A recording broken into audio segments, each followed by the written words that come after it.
conference room at the chamber. Public safety. During our winter retreat, Chief Jim DeTolli told us the Huntersville Fire Department will be replacing one of our fire trucks. In the past several months, the fire department has a truck committee, and they've been working hard at building the new specs for this truck that'll serve the community for the next 15 years. This order will be placed this year, and it should take 365 days to build this fire engine. From the Huntersville Police Department, last week was National Police Week. The Huntersville Police Department honored those that have made the ultimate sacrifice for their community. Remembering the fallen can be tough, but the support from the Huntersville citizens helped the Huntersville Police Department get through this. They received several meals from surrounding restaurants, businesses, and I would just like to add my thank you to the police departments. Thank you for remembering them. School's out May 28th, but Huntersville is hosting summer school at two of our high schools, Hopewell and North Meck, so continue to watch out for school buses and children along the sidewalk. And the upgraded annex body cameras have arrived, and the police department is in the process of swapping those out with their current cameras. June 18th, the police department will be hosting a cleanup day at Huntington Green community, and more information to follow on that. And in closing, I would just like to ask everybody who's interested in serving on any of the town boards to please put your application in on the town website. Thank you, Mr. Mayor. Okay, Commissioner Hines. Well, thank you. My update will be very brief. Since our last meeting, we haven't had a CRTPO meeting, but we have one this Wednesday. And Commissioner Boone is going to be filling in for me, which I thank you very much, Commissioner Boone. Really, the only things we're going to be discussing is talking about the ranking process from the update of the 2050 Metropolitan Transportation Plan. Sounds very exciting. And then just transportation alternatives and the scoring criteria for those as well. So, Mr. Mayor, that's it. All right, thank you. Commissioner Walsh. Thank you, Mr. Mayor. The Greenway Trails and Bikeway Commission will have their monthly meeting tomorrow evening starting at 6 p.m. They will be meeting outdoors at the Huntersville Athletic Park Shelter, which is not far from here. Diane McLean, who chairs that group, is here this evening to give everyone an update on our greenways. The Parks and Recreation Commission monthly meeting is on Wednesday starting at 6:30. They will too be meeting in person and outdoors at the Bradford Park. There's a couple events coming up at Veterans Park this week. On Thursday, our jazz concert series will be there from 6 to 9 p.m. And on Saturday, the Growers Market opens up at 8 a.m.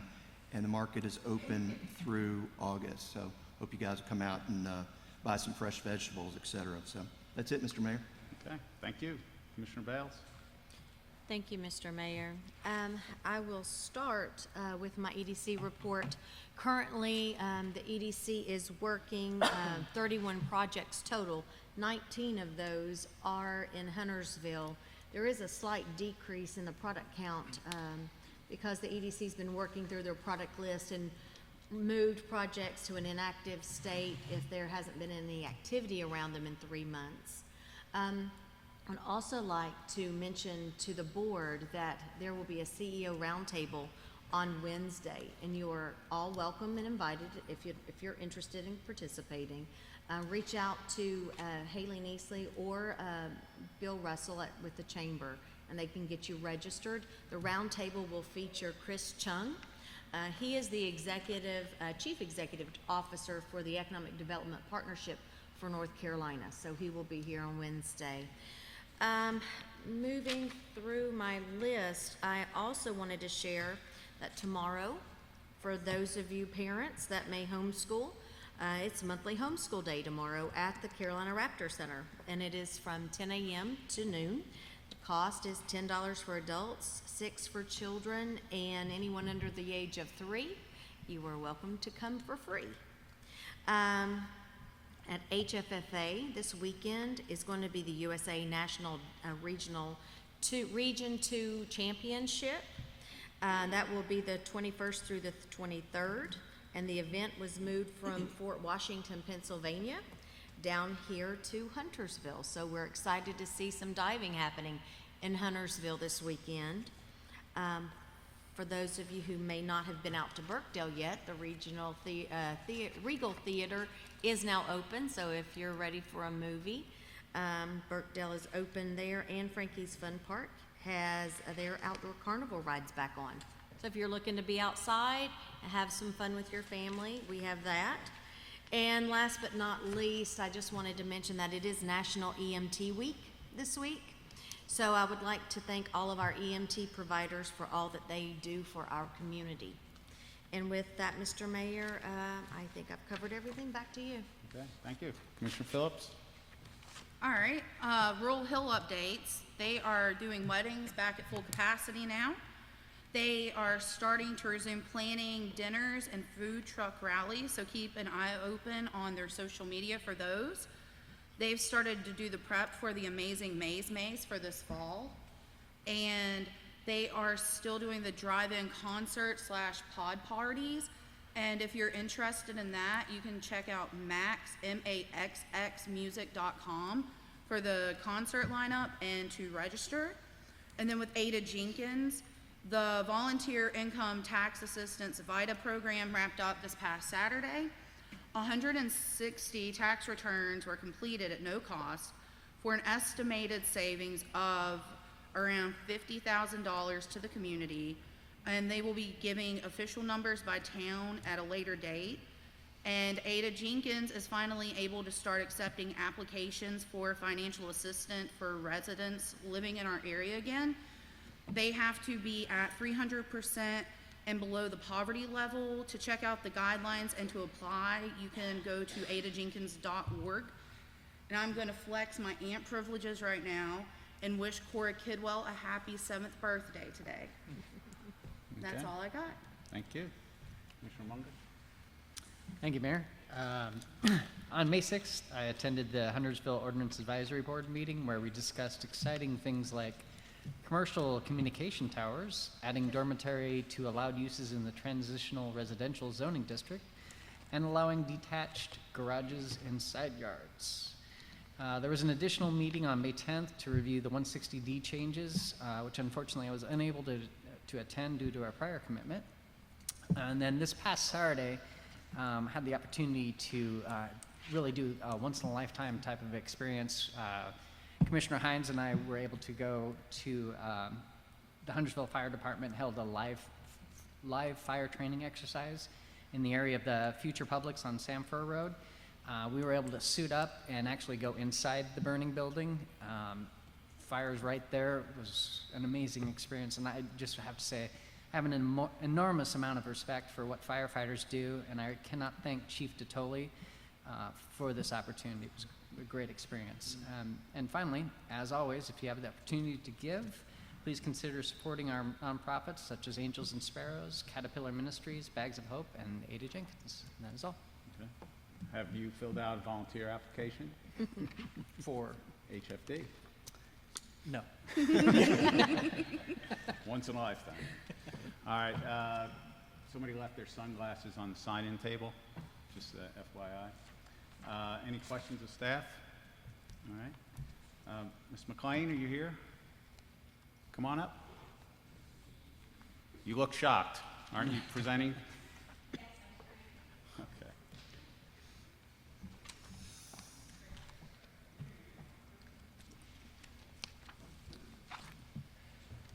Welcome and good evening. Hello. What's going on at the Greenway Trail and Bike Commission? Can you hear me? Yeah. I think I'm gonna. All right, how's that? Can you hear me okay? All right. All right, so we wanted to start out with a thank you. And thank you.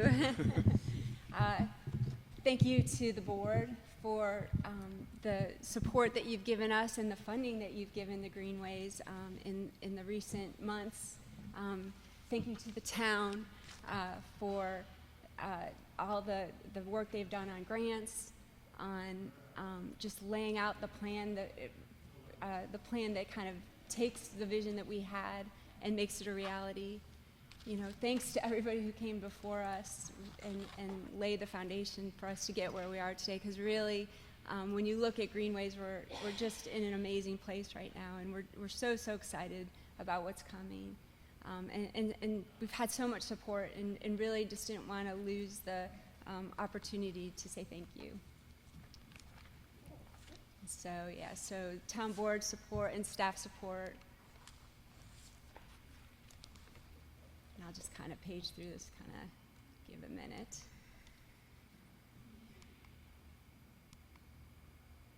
Okay. So that takes us to our 30 by 30 vision, and I just want to give an update on where we are. Our first goal in our 30 by 30 vision is Greenway development. Our 30 by 30 vision is, the goal is to extend the Huntersville Greenway to connect 30,000 residents within a half mile of the Greenway system by 2030. That total Greenway to be added would be 14 miles, which will bring us to 17 miles. And so looking at the map, the dark green, I think, as you know, is what we've got already. It's about 3 miles. The light green is what's approved and funded, which is just so exciting. And the red is what's left in our 30 by 30 vision.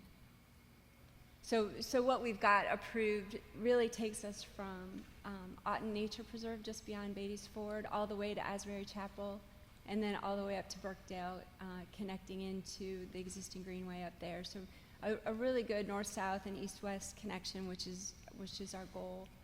I think with the between COVID and even the recent gas shortage, the need for things like greenways to get you places, other than having to get in a car or just wanting to be outside, we've just seen so many reasons that they're so important. So it just makes it all the more exciting that it's moving forward in the way that it is. So if you look at our development progress, the funded greenway, if looking at that 30 by 30 vision, what's been funded is 78% of our goal. And so what's remaining is that 22%, which was in red. And so the way they've laid this out is different, and I won't walk through every one of those, but that's kind of that 11 of the 14 to be developed greenway that this presentation kind of lays it out for you where that is, and again, it just goes back to that light green line that was on the previous map. In addition, our second goal is connectivity into that greenway. Just to remind you, we looked at maps, we drove around Huntersville, and we basically looked at every school, every single neighborhood in Huntersville, every major shopping, every park, and looked at the sidewalk that's already there and said, if we wanted to try to connect every single one of those places into the greenway, what would it take? And what's in red is the representation of what it would be. And also, there's a couple spots that you see in light blue that also is the connections that need to be made. The dark blue is the paths that are already there or expected to be there, like 73, we assumed that NCDOT funded project would happen. And then with those assumptions, just figured out what the gaps would be. And if you look at that total in red and light blue is 8 miles of either sidewalk or multi-use path, depending on what's appropriate. So where are we with that? Of the sidewalk and multi-use path miles that we are recommending, 0.8 miles of that have been prioritized, and that's what we saw in light blue on the previous page. What's left is 7.2 miles, about 90%, but we're in 2021, and it being at 10% to a 20 by 30 goal seems right on track, and our goal is just to continue advocating for those connections and adjusting our plan as we work with the town. So next steps, partner with the county to move forward on our county-funded projects, complete development of the town-funded downtown greenway, move forward on the CRTPO-funded grant-funded segment, prioritize sidewalk and multi-use path development, and plan for the design of the most recently approved greenway segments in partnership with the county. So we're really recommending we stay on path for completing the 30 by 30 vision greenway segments. So then what's next? We're so close. What do we do next? What's in red is what we'd say we should do after we get there. We're expecting, if we can fill in all those gaps and complete projects that we expect to be on the horizon, that we almost have a loop around Huntersville. So what's next would be filling in the gaps where we don't have the loop, and also bringing greenways a little bit closer to neighborhoods in the southwest, northwest, and northeast. In addition, we also recommend working with the county on the Mooresville to Charlotte trail, which they've recently named the Seam, and so that's also highlighted in red there. So, in addition, a few months ago, the SAFE organization came to us with a proposal for our town to adopt bikes may use full lane signs. The commission heard their proposal. We did some research on our own, and in last month's meeting, we approved the motion, and I'll read it to you. The Greenway Trail and Bikeway Commission supports SAFE's recommendation to enhance road signage in Huntersville with bikes may use full lane signs to increase existing bicyclist road law awareness as well as promote safety for bicyclists on our roads. So with that, I will turn this over to Scott McConnell from SAFE, who's going to give his presentation. I'll say thank you again for your time, and keep supporting Greenways. Thank you. Thanks. Thank you. Good evening. Please tell us what SAFE is. Introduce yourself. Thank you. Let me figure this thing out. I didn't know that I was supposed to. I think I turned it off. Good. You're over. I think I was supposed to have one slide up there, and I just missed it. There it is. Okay, thank you. Thank you for the time this evening. I appreciate it. My name is Scott McConnell. I have been a resident of the Lake Norman area since 2002. I'm part of an advocacy group called SAFE. It stands for Street Access for Everyone. This group came about after the local cycling community, the Lake Norman cycling community, lost a very close friend from being hit by a motorist early last year on Highway 115. On behalf of SAFE, I've spoken to several times at town commissioner meetings in Mooresville, Cornelius, Davidson, shared my personal story of being hit by a car while I was cycling. I was partially paralyzed below the knees until I was put back together by the doctors with spinal fusion surgery. Luckily, I was able to regain the ability to walk and do everything that I was doing before. My request at the meetings was to ask respective town leadership to support initiatives aimed at improving safety for bicyclists, as well as pedestrians and motorists on the streets. As a result of the COVID-19 pandemic, bicycle sales surged in 2020. And also, according to an article by Spectrum News 1, 19 cyclists were killed on North Carolina streets in 2019. That surged to 26 cyclists killed on North Carolina streets in 2020. We think as a result of the pandemic, more people were buying bicycles, getting out on the streets. So there certainly is a need for more safety. That only counts the fatalities. It doesn't count the non-fatal injuries, like mine. Those non-fatal injuries can't be downplayed. The results of the crash reach beyond just physical injuries suffered by victims. Impacts affect family, friends, co-workers. Victims miss work. Family members put their lives on hold to care for those victims, like me. Hospital bills from my crash alone were over $270,000. That doesn't count all the time spent with attorneys fighting insurance companies for years. Obviously, lives are changed by things like this. Not just the lives of the people who were hit, the motorists' lives are changed as well. They have to live with the fact that something happened like that. Several different ways to help reduce and eliminate needless injuries and death, included but not limited to education, especially educating motorists on how to safely pass bicyclists. Expanded infrastructure such as more bike lanes. Enforcement of motor vehicle laws to deter against distracted driving and aggressive driving. And improved signage. Our efforts to partner with the leadership of Cornelius, Davidson, and Mooresville to increase awareness and safety of all street users have been very successful so far. The town of Cornelius made excellent strides to improve safety. They've worked with CRTPO and North Carolina Department of Transportation to identify and secure discretionary funds for infrastructure changes for approved road projects for 2021, to include bike lanes, improved markings, and improved signage. Davidson Davidson and Mooresville have been able to identify funding for similar projects in their respective towns. One common change recently made in all three towns has been the replacement of the yellow share the road signs that I think everybody's probably used to seeing, and replacing them with a sign similar to what I put up here. Bicycle may use full lane. The bicycle may use full lane signage more clearly indicates the actual law, which states that a bicycle has a right to the full lane if needed. We're not out there trying to take up the lane, like some people think we are. We do it for safety reasons. If we're sitting on the far right shoulder, right side of the road, a motorist that's coming up behind us might think that they have enough room to pass us if oncoming traffic is coming instead of moving over. And that's when a lot of accidents happen and bicyclists are hit because they just don't have enough room to pass. If we move over towards the middle of the lane just a little bit more when there's oncoming traffic, we can deter a motorist from behind us from trying to squeeze between there. They'll wait until it's safe to pass and they'll change the lane to pass.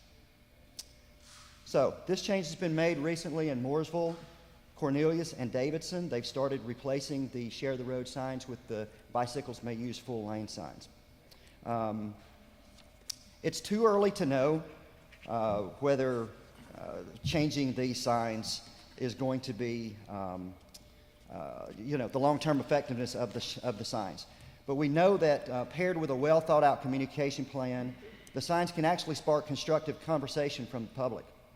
While some of the publicity, especially from social media, can turn contentious, the fact that the information is being consumed and discussed is of great value. Contentious or not, the public becomes more aware of what the actual law is. We ask that you strongly consider joining with the neighboring towns in the Lake Norman area to help increase awareness and safety for all street users. More cyclists are using the streets for various reasons each year. There's a great need to increase the awareness and safety.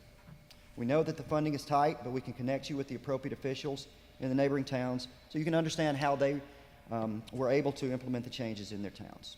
We hope Huntersville can implement similar changes. I appreciate the time this evening. Thank you. Okay, thank you. All right. Next, National Public Works. Which one is, okay. This is National Public Works Week. And there's some of our public works workers. So I have a proclamation here, and I'm just going to read it. So, whereas public works professionals focus on infrastructure, facilities, and services that are of vital importance to sustainable and resilient communities and to the public health, high quality of life, and well-being of the people of Huntersville. Whereas these infrastructure facilities and services could not be provided without the dedicated efforts of public works professionals who are engineers, managers, and employees at all levels of government and the private sector, who are responsible for building, improving, and protecting our nation's transportation, water supply, water treatment, and solid waste systems, public buildings, and other structures and facilities essential to our citizens. Whereas it is in the public interest for citizens, civic leaders, and children in Huntersville to gain knowledge of and maintain a progressive interest and understanding of the importance of public works and public works programs in their respective communities. And whereas the year 2021 marks the 61st annual National Public Works Week, sponsored by American Public Works Association. Now, therefore, I, Mayor John Annarella, Mayor of Town of Huntersville, do hereby proclaim May 16th through the 22nd, 2021, as National Public Works Week in Huntersville, and urge all citizens to join with the representatives of the American Public Works Association and government agencies in activities, events, and ceremonies designed to pay tribute to our public works professionals, engineers, managers, and employees, and to recognize the substantial contribution they make to protecting our national health, safety, and quality of life. Is Mr. Fox or anybody here that can come on up? I'll give this to you, and thank everybody there, and thank you for your leadership.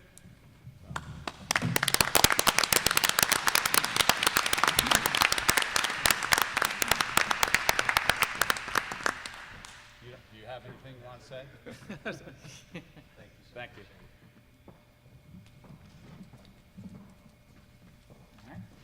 This is, also have another one, proclamation. Mr. Russell, do you want to come up here and I'll give this to you?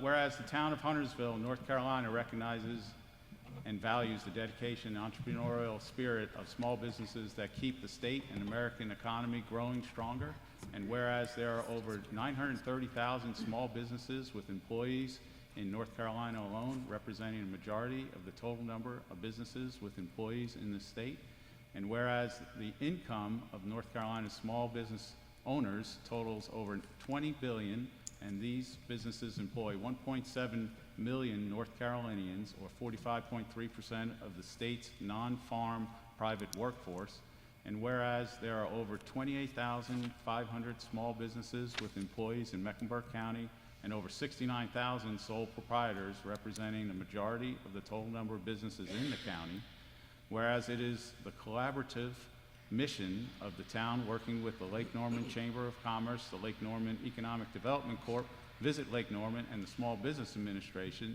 to help our businesses grow and create new jobs in the community and Lake Norman region by providing exemplary workforce training, financial assistance programs, and research and technical assistance. And whereas the town of Huntersville appreciates the support of our small business community by the Lake Norman Chamber of Commerce, Central Piedmont Community College, Small Business Technology Development Center, and our SCORE volunteers. Whereas during the week of May 24th through May 28th, 2021, the Lake Norman Chamber of Commerce is celebrating Small Business Week. Now therefore I, John Anarella, Mayor of the town of Huntersville, do hereby proclaim May 24th through 28th, 2021 as Small Business Week in Huntersville, and urge all citizens to acknowledge and celebrate the achievements made by small businesses both locally and nationally, and to further support your local businesses by shopping and buying local. Thank you.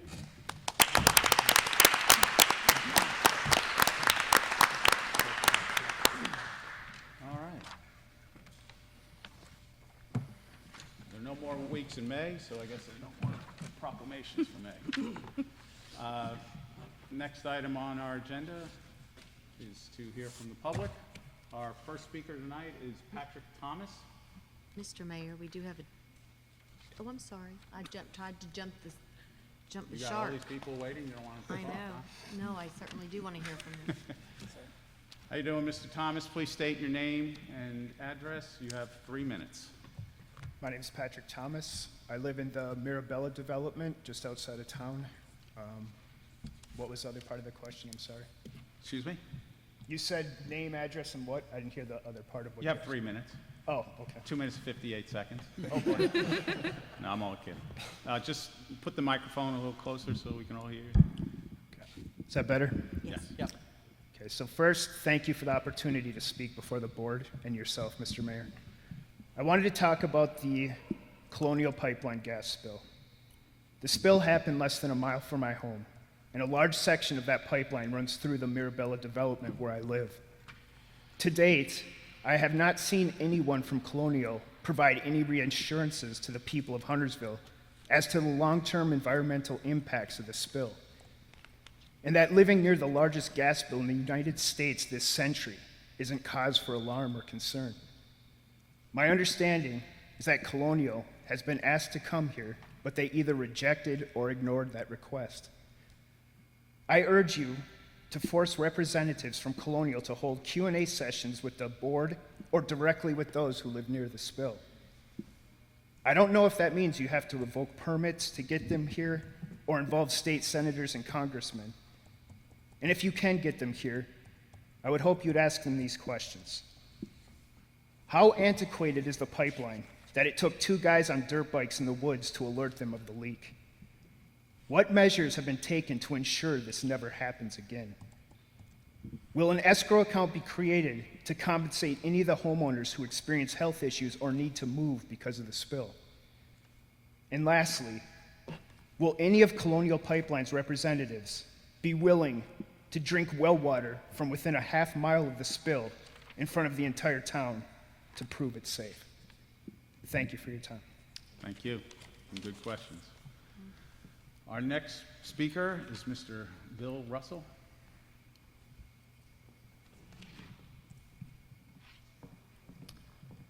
Good evening. Please state your name and address. You have 3 minutes. Bill Russell, 9449 Mount Holly, Huntersville Road, President of Lake Norman Chamber of Commerce. As Melinda Bales just pointed out a little while ago in the EDC report, corporations and businesses and new residents are finding Huntersville and the surrounding area simply a great place to live and work. Many of the factors that determine that, number one is health care, making sure we have the health care resources to take care of their families and their employees, but also education is central to that decision. And with the growth of Huntersville, so grows the demand for high-quality child care. Huntersville Community Preschool is modeled after the Goddard School, which is right down below the Chamber of Commerce, and so I've been able to watch that school for several years. Located on Sam Fur, this school with daycare traffic is less oriented to peak hours and is more dispersed throughout the day since parents arrive at different times. A child care center is supported by the town's 2040 plan that we heard about a little while ago for this property, and the area will be a great resource for existing and new families in Huntersville and surrounding Lake Norman region. From a commerce perspective, the school will create an annual payroll of $1.44 million, and the vast majority of those employed living here in Huntersville and the surrounding area will be employed there. From the Lake Norman Chamber of Commerce, we encourage you to support this rezoning request. Thank you. Thank you. Our next speaker is Mr. Mike Russell, no relation, as you can hear by his comments. Please state your name and address. Thanksgiving would be a little difficult there, Bill, if we 3 were minutes. related. Mike Russell, 17443 Glassfield Drive. It's in the Cambridge Grove neighborhood. My wife and I moved to our house in February of 1999. The last time I presented before the board, it was in a capacity as the town's representative to the governor's I-77 Advisory Committee. I am not here tonight to talk about I-77, so no need to run for the exits. I am here to talk about the rezoning of that piece of property on Sam Fur. You've heard from my friends, my neighbors, your constituents in opposition to this rezoning. I could not be more against this rezoning and agree with my friends and neighbors. This is the wrong project in the wrong space. What's the correct project for that? I have no idea. I do know that this is the wrong one. The developer talks about creating 50 jobs and serving over 150 students. That will create over 300 unique car trips per day. And those trips will happen during the peak hours on 73, between 7 and 9 in the morning and 4 and 6 in the afternoon, Monday through Friday. I could go on about the traffic impact, but I'm sure that my friends and neighbors will talk about that later. What I ask you as commissioners, do not make the same mistake that your colleagues did in Cornelius, when they ignored the will of 7 neighborhoods and by a simple majority approved the construction of a 500-foot cell tower. You are hearing from over 500 residents as represented by the HOA and my friends and neighbors here in opposition to this. So I ask you again, listen to my friends, my neighbors, your constituents. Do not approve the rezoning of that property. Thank you. Thank you. So just as a decorum note, we don't cheer and we don't clap, okay? So our next speaker is Miss Shelly Quinn.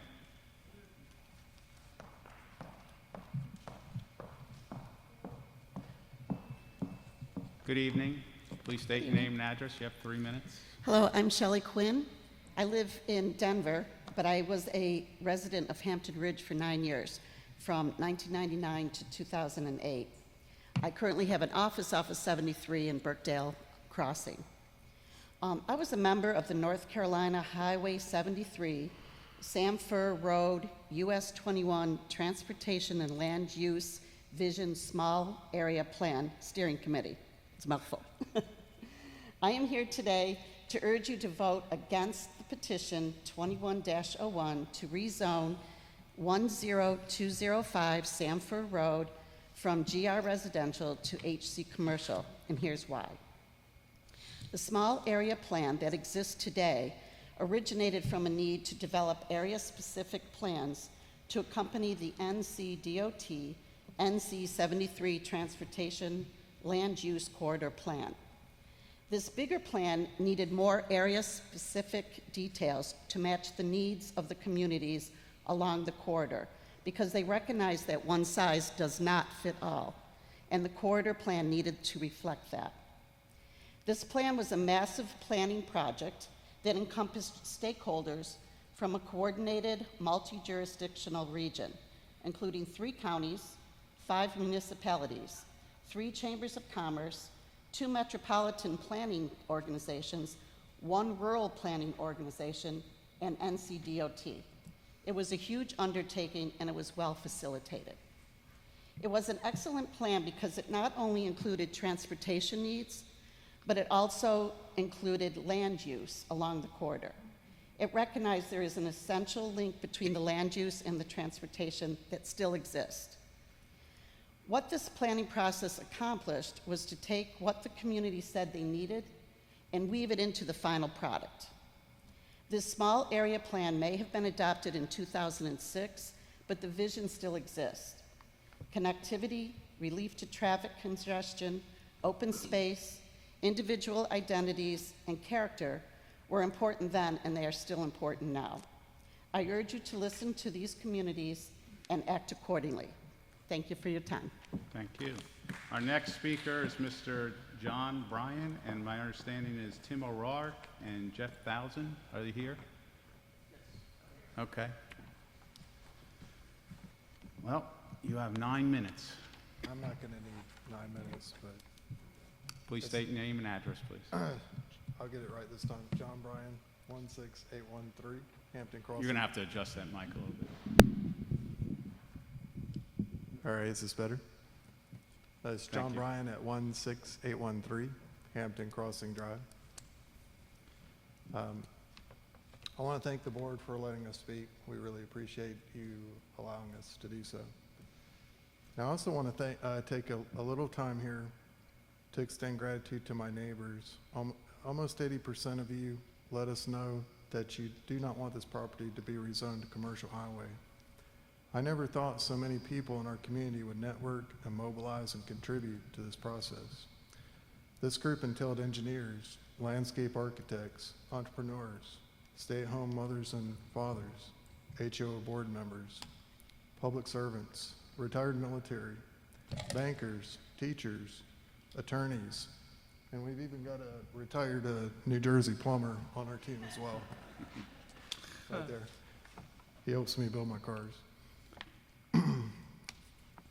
People have reached out to me from all over the community, folks on Knoxwood Drive, Highway 73, Old and New Statesville Road, the Hamptons, Cambridge Grove, Hampton Ridge, and Caldwell Station. It's been tough just walking my dogs without being stopped now, without this project getting into the conversation mix. What a body of engaged citizenry I've grown to discover. I know we'll continue to work together in our community to help shape it in the mold we the people want it to be. I also want to thank the Huntersville Planning Board, who by majority voted to reject the endorsement of rezone to commercial highway for purpose FAR 2101. You are the subject matter experts who reviewed this and ultimately decided commercial highway and this project does not work for this land. So we thank you. I represent our community concerns regarding stormwater. I think I've demonstrated enough flawed design, info, property damage imagery, and maintenance concerns of sample sites to explain why a project like this gives our community pause. Any reasonable person who saw what was in those photos would be concerned. In addition, we contend different uses of this property, residential versus commercial, may have congruent storm ordinance requirements, but it certainly does not mean stormwater solution types must be congruent. If medium density residential were built on that property as preceding small area plan Highway 73 US 21 plan reads, page 21 to be exact, We envision something like sidewalks, drains, underground water pipes, etc. You get the general idea. A final point on water. Any large commercial project reducing permeability is going to send more water to our neighbors on McDowell Creek. The flow of water can be controlled, but more water will be sent downhill as a result of this project, full stop. It's unsettling the town decides what's built here, but we must go to Mecklenburg County, as I understand it, to resolve these issues after 2 years when the bond is released. It's additionally unsettling that the town planning report states in a single sentence this project does not pose any negative impact to our environment, among other things, yet cites no report, no environmental study from town or state or federal bodies. Nothing to support this very broad claim. Let me switch gears a bit to address some general ideas circulating that are miscellaneous that I wanted to address. First, the idea that we should accept Project R2101 because it could be something worse in its place. While on the surface R2101 concept may seem like a good idea, when you look deeper, you would be challenged to think of another business concept that would blast hundreds of cars in morning and afternoon peak traffic times other than this concept. What concept would be worse in this regard? Catherine Graffey on the planning board hit the nail on the head when she said, we cannot approve this because there could be something else worse down the line. We're voting on this project, R2101, tonight, not what could or we fear might be. Second, there seems to be a notion that since our neighborhood is along an NCDOT superhighway concept and adjacent to AAA Auto on the west side, we should just accept this rezone. That it's contradicting or inconsistent or an inconsistent line of thinking if we do not agree to more commercial.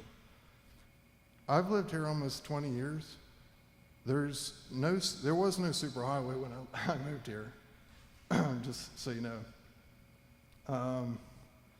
There was an abandoned home on that property. It's still there. I believe it existed circa the 60s, that's my guess. Even when I moved there, that was a country road, a 2-lane country road. And there was nothing commercial adjacent to Cambridge Grove. It may have been commercial property, but not commercial structure. So I just want to let people know who've been there a long time. I can assure you, many folks bought property with none of these items in mind. We accept the risk of general residential and all it entails, just as the applicant must accept the risk that they bought this property zoned as general residential and all that entails. Last, the #1 planning report action item on their punch list in order for that body to endorse, which they did not endorse, was that the small area plan Highway 73 US 21 be amended if this project is voted through. #1 item on their punch list. I want to quote this. I want to quote the only planning board member who was strongly for our 2101, Greg Baber, I believe is his name, as it relates to this. I quote, I did put this in the request. I mean that changing that small area plan again may not be something that someone's comfortable with, but I did put that in the request that if this is approved, that the small area plan will be updated for Sanford Highway 21. So if it's updated, it wouldn't be violating it. Unquote. We contend that this plan gives us standing, that this is wrong. And we further contend that the rules cannot be changed while the game is being played, or even after in this special case, since it's documented in the planning report, action items, and public domain, that it's being called to amend this small area plan in response to this commercial highway rezone. that could be challenged. You are chosen elected leaders of our community.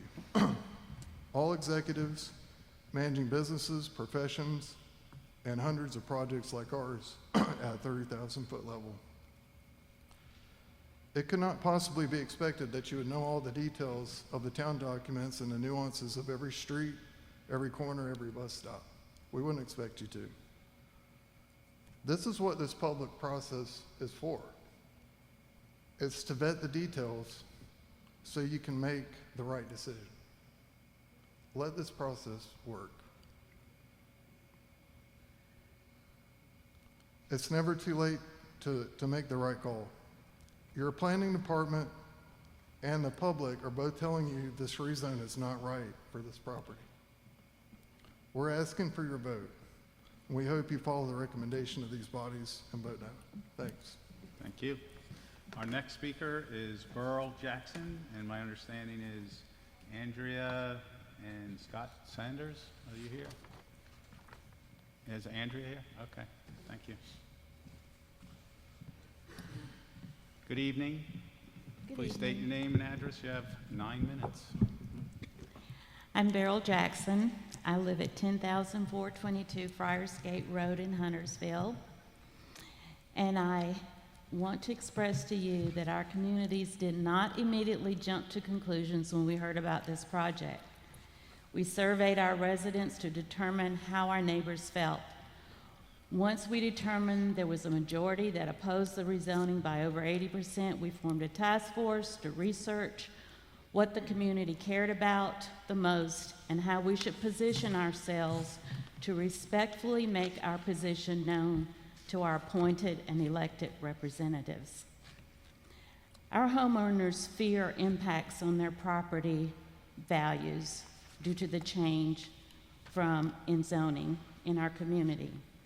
They invested in their properties with an expectation that it was all going to be residential. Scott Hensley very eloquently stated this in his motion. This expectation is supported in Land Use Policy Statement 11 that references protecting existing housing stock. I also urge you to read this motion that Mr. Hensley gave during the planning board meeting on page 11 of your staff report. If we're looking forward while thinking back, as the 2040 plan suggests, think about when our neighborhood was built. Common open spaces were all the buzz and still is in the Environment and Open Space Policy section of the 2040 plan. And now it is suggested that we once again erode the common spaces by allowing easements to pave the way for this massive project. We are conflicted about what the town really wants. We have very proudly owned and maintained both our personal property and the common open space for 24 years. Some of us are original owners, and while it appears this would be an ideal community for this project, take a look at the age of the community. Many of us are retired, and our children are grown and gone. We are likely to help the town reach the goal of the most livable community in North Carolina by 2040. We, the town core, take pride in our homes, our properties, and our community. Our vision of our community mirrors page 34 of the small area plan for our region. We have a vision of well-connected, pedestrian-friendly, and publicly inviting streets and open space. We represent a large part of the residential source of income for the town. So why do we need to fill every crack of available land with commercial to the displeasure of your bedrock source of income? At the public hearings, you heard testimony from some of our younger property owners that they cannot afford this facility. And in subsequent public meetings, town officials wanted to know why our HOAs voted no to granting easement through our common open spaces. Our community surveys laid the foundation for our votes. We surveyed our communities, and we surveyed and found what they fear: the loss of property value due to the commercial zoning, and that is not an unfounded fear.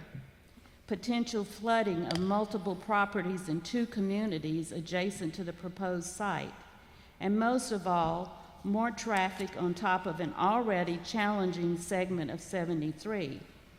A large commercial building footprint and paved parking lot is not in character with the surrounding single-family properties.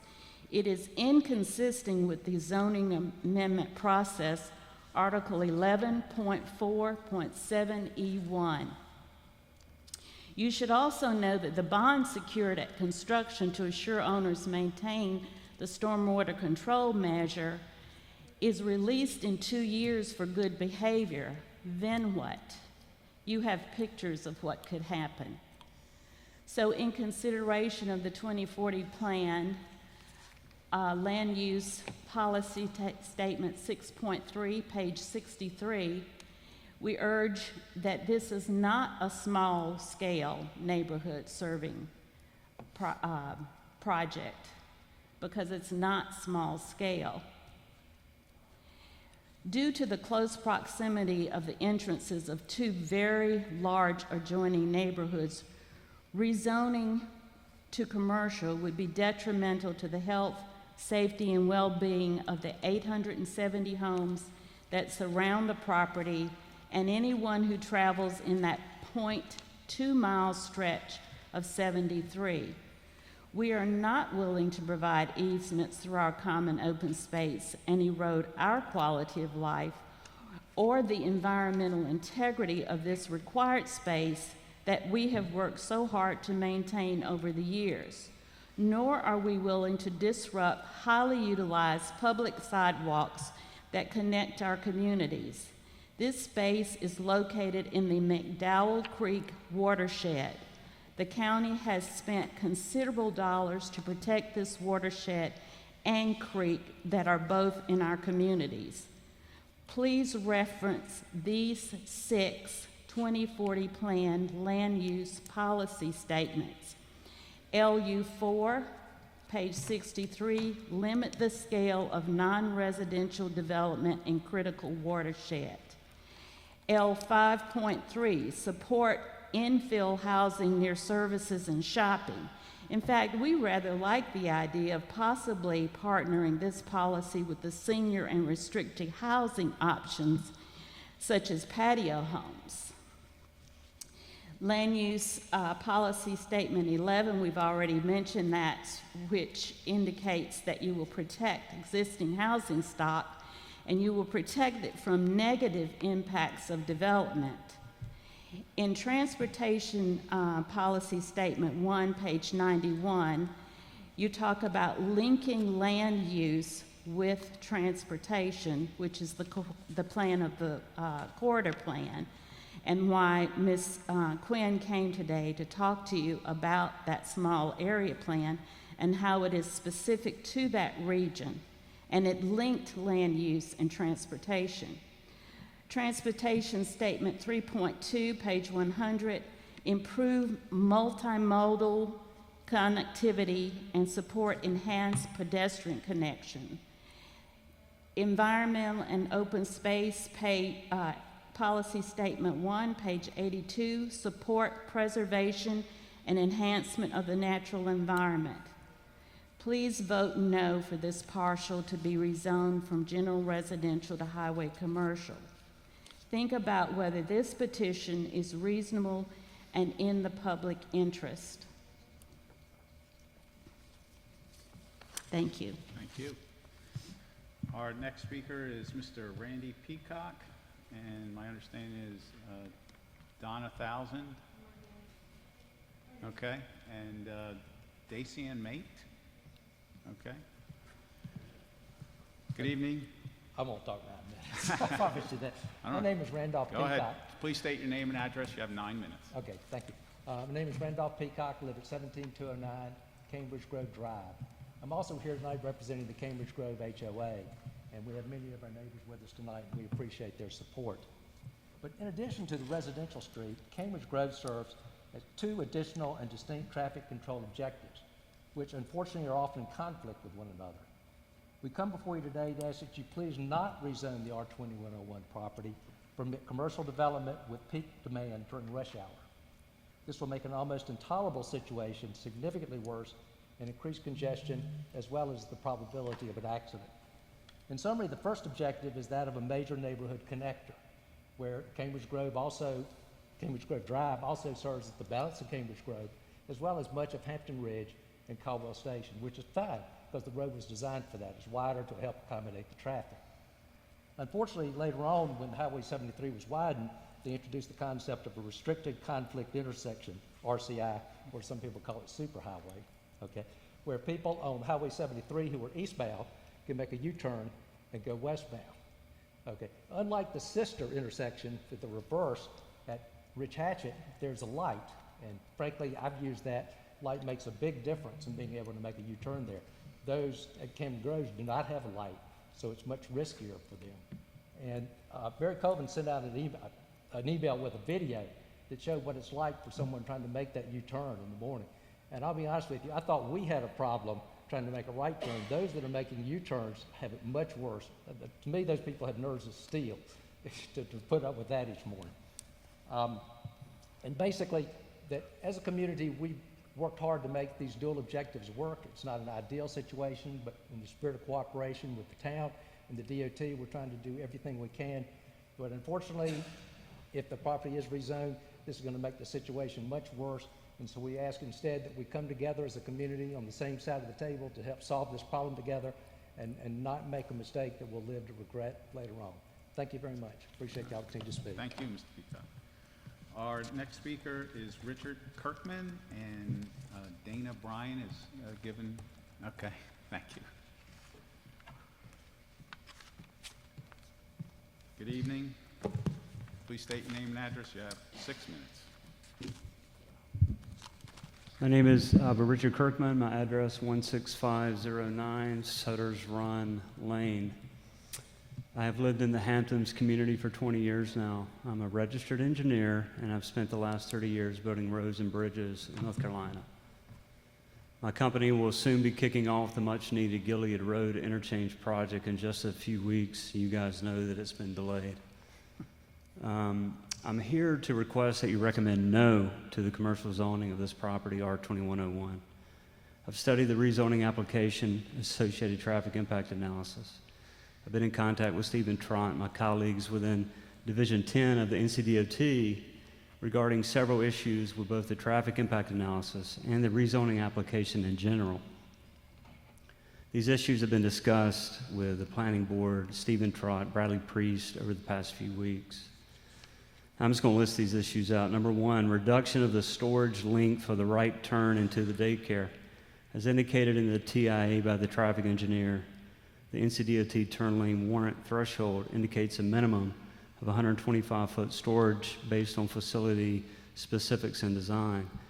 It's clear there would be a conflict with the entrance to Hampton Ridge, so it appears NCDOT and the town have allowed a reduction of this required taper to squeeze in the daycare driveway. Considering the location and existing and proposed safety issues, such as the shared right turn lane, traffic exiting Hampton Ridge, limited sight distance to the existing vertical curve, U-turning traffic, we feel the squeezing in of this driveway is dangerous and deserves more review. Issue number two, shared turn lane. The developers propose an extension of the right turn lane for Cambridge Grove Drive to accommodate right turn movements into both the daycare and Cambridge Grove.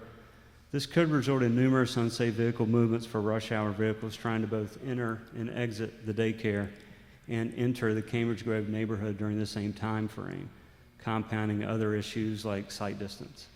Remembering there's only one entrance and exit proposed. Sight distance review. From a review of the sight distance profile included in the rezoning package, it appears the profile grades were generated by use of GIS data versus an on-site survey using established vertical control. In my experience, having done this a long time, GIS data lacks the accuracy needed to perform a survey of this scope. Considering, if you look at the package and the plans, the rough GIS topo indicates the sight distance is just a few inches from being non-compliant. It's also important to note that if the proposed driveway is shifted west, which we've heard mentioned, this will negatively impact the sight line. The TIE traffic count did not follow the town's own TIE manual by collecting data at reduced morning and afternoon timeframes. We're concerned about reducing the morning data collection window. The TIE fails to capture the trips generated in counts for those vehicles and buses traveling to local schools every morning between 6:15 a.m. and 7 a.m. School starts early in this area, as you guys know, and thousands of students on buses and in personal vehicles are traveling east on Sam Fur and attempting to turn left onto NC 115 every morning. Number 5 issue, the TIA doesn't address the real possibility of cut-through traffic backing up on Hampton Crossing each morning. So that's all I have. I do want to close with the following kind of comments and questions. Question number 1, why did the town consider an incomplete traffic impact analysis that does not comply with the town's own rules for one of the busiest roads in the city? Question number 2, if this is approved, how will the developer address the site distance issue that exists during the driveway permit phase with NCDOT? I'm well aware of those rules and what the DOT requires, and it's extensive, and they're going to require a proper sight line done. Is the developer prepared to spend their money, all the money that it will take to correct this site distance issue? That's all I had. Thank you. All right, thank you, and get that project moving.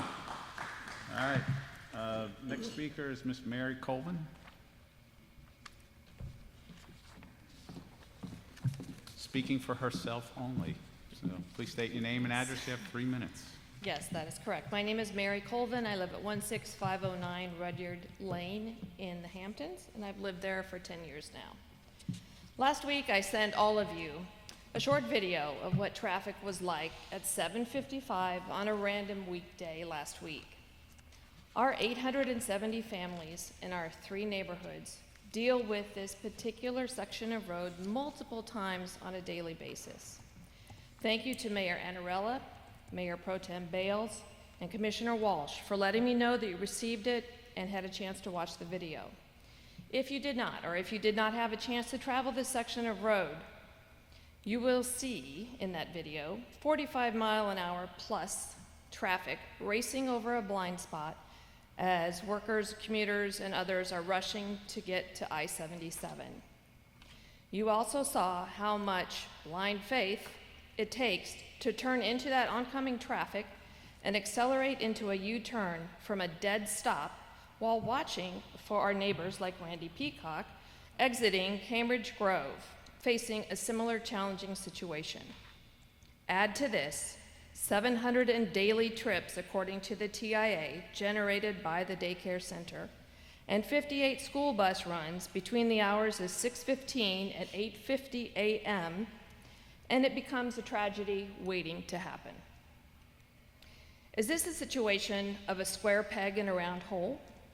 Sounds basic, but I think it applies. At quick glance and viewed from much further away, it might just fit. This daycare center might just fit in the middle of these 2 neighborhoods. What's not to like? However, when examined more closely and carefully, you begin to see it cannot fit. Why? Look at your own town plan, section 11.4.7E. Look at safety concerns we have brought to your attention. Traffic, 780 daily trips from that new property, flooding concerns, etc. The only way to make this square peg fit is to grant exception after exception after exception. Our neighborhood coalition, your own planning board and staff engineers have showed why it is not a good fit. Even granting numerous exceptions or making the whole square to accommodate the peg does not make it a good fit. We are asking you to make your decision based on the request in front of you, not what might be or what might be implied could be on that site. Even planning board member Catherine Graffey said, make a decision on the application in front of you. That is the process. It is not a decision of, is this square peg better than a star-shaped peg? It is only a decision about this specific request. This site for this particular daycare center is not in the best interest of Huntersville citizens. Please deny this rezoning request, and thank you respectfully for all your time. Thank you. Thank you all. I believe nobody else is, signed up. All right, thank you. Any agenda changes? Yes, Mr. Mayor. We do have one agenda change. We would like to remove item 9E from the agenda and place it on the June 7th agenda. Okay, Motion to approve the agenda as amended? Second? okay. Any discussion? All those in favor? All right. Excuse me. Well, we have a couple of public hearings tonight. Planning board members here? Introduce yourselves. Good evening, Derek Martin, Planning Board. Frank Gannon, Planning Board. Okay. Item 8A is to open up a public hearing to receive comments on the proposed budget for fiscal year 2021 to 2022. Nobody has signed up to speak. It's not a daycare center, so. I thought everybody was here for this. I could just say one word, tax rate's gonna stay the same and sit down, but, Okay. let's see. I'll make it quick if I can get this thing to work.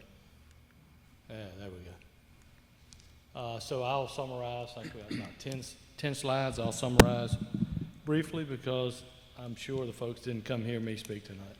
Well, I think they should be happy with that at least. Well, right, the 24-cent tax rate stayed the same.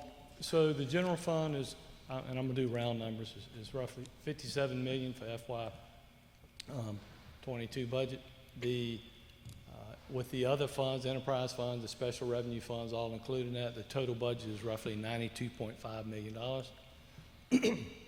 What the FY 22 county estimates our assessed value to be over $10.6 billion. First time we've been over $10 billion. As I said before, tax rate recommended stay the same at 24 cents. Solid waste fee will be increased from for additional $25 up to $109 annually. This will pay for roughly 51% of the solid waste collection. Stormwater fees, the board had voted on to increase those stormwater fees to handle various projects that we have in town. This is based on various categories of what your impervious surface is for both residential and commercial. No increases to the vehicle fee. As far as the personnel expenditures that are in this budget, there are 10 new positions funded in this budget. You have a PIO, 2 planning positions, and a plan review and engineering. Those 3 positions alone, all related to development. As you've heard me state many times, 2020 development was crazy. The calendar year for 2021 is even crazier. The last quarter is up another 5 to 7% over top of what it was before. So it is gangbusters with residential, commercial, industrial, all over the board. Other positions that we have are 2 part-time positions that have been converted to full-time, which is administrative assistant at Town Hall and a Parks Program leader position. You probably heard a little while ago on the 30-30 plan, one of the things that we're sort of lacking is sidewalk and multi-purpose path connections. We're actually bringing in a 4-man, 1-man crew for Public Works. A half year is funded for sidewalk crew to hopefully start knocking a dent in that. You saw a picture earlier, that sidewalk there by out back in that area that they're working on now. You'll see a lot more of that in town. What's proposed in here from a merit COLA standpoint, 1% COLA, 2.5 merit. As for the sworn officers that are below midpoint, we're doing a 2% market adjustment. And then we're raising the sworn officer starting pay to $46,500 and also creating separate ranges for PD.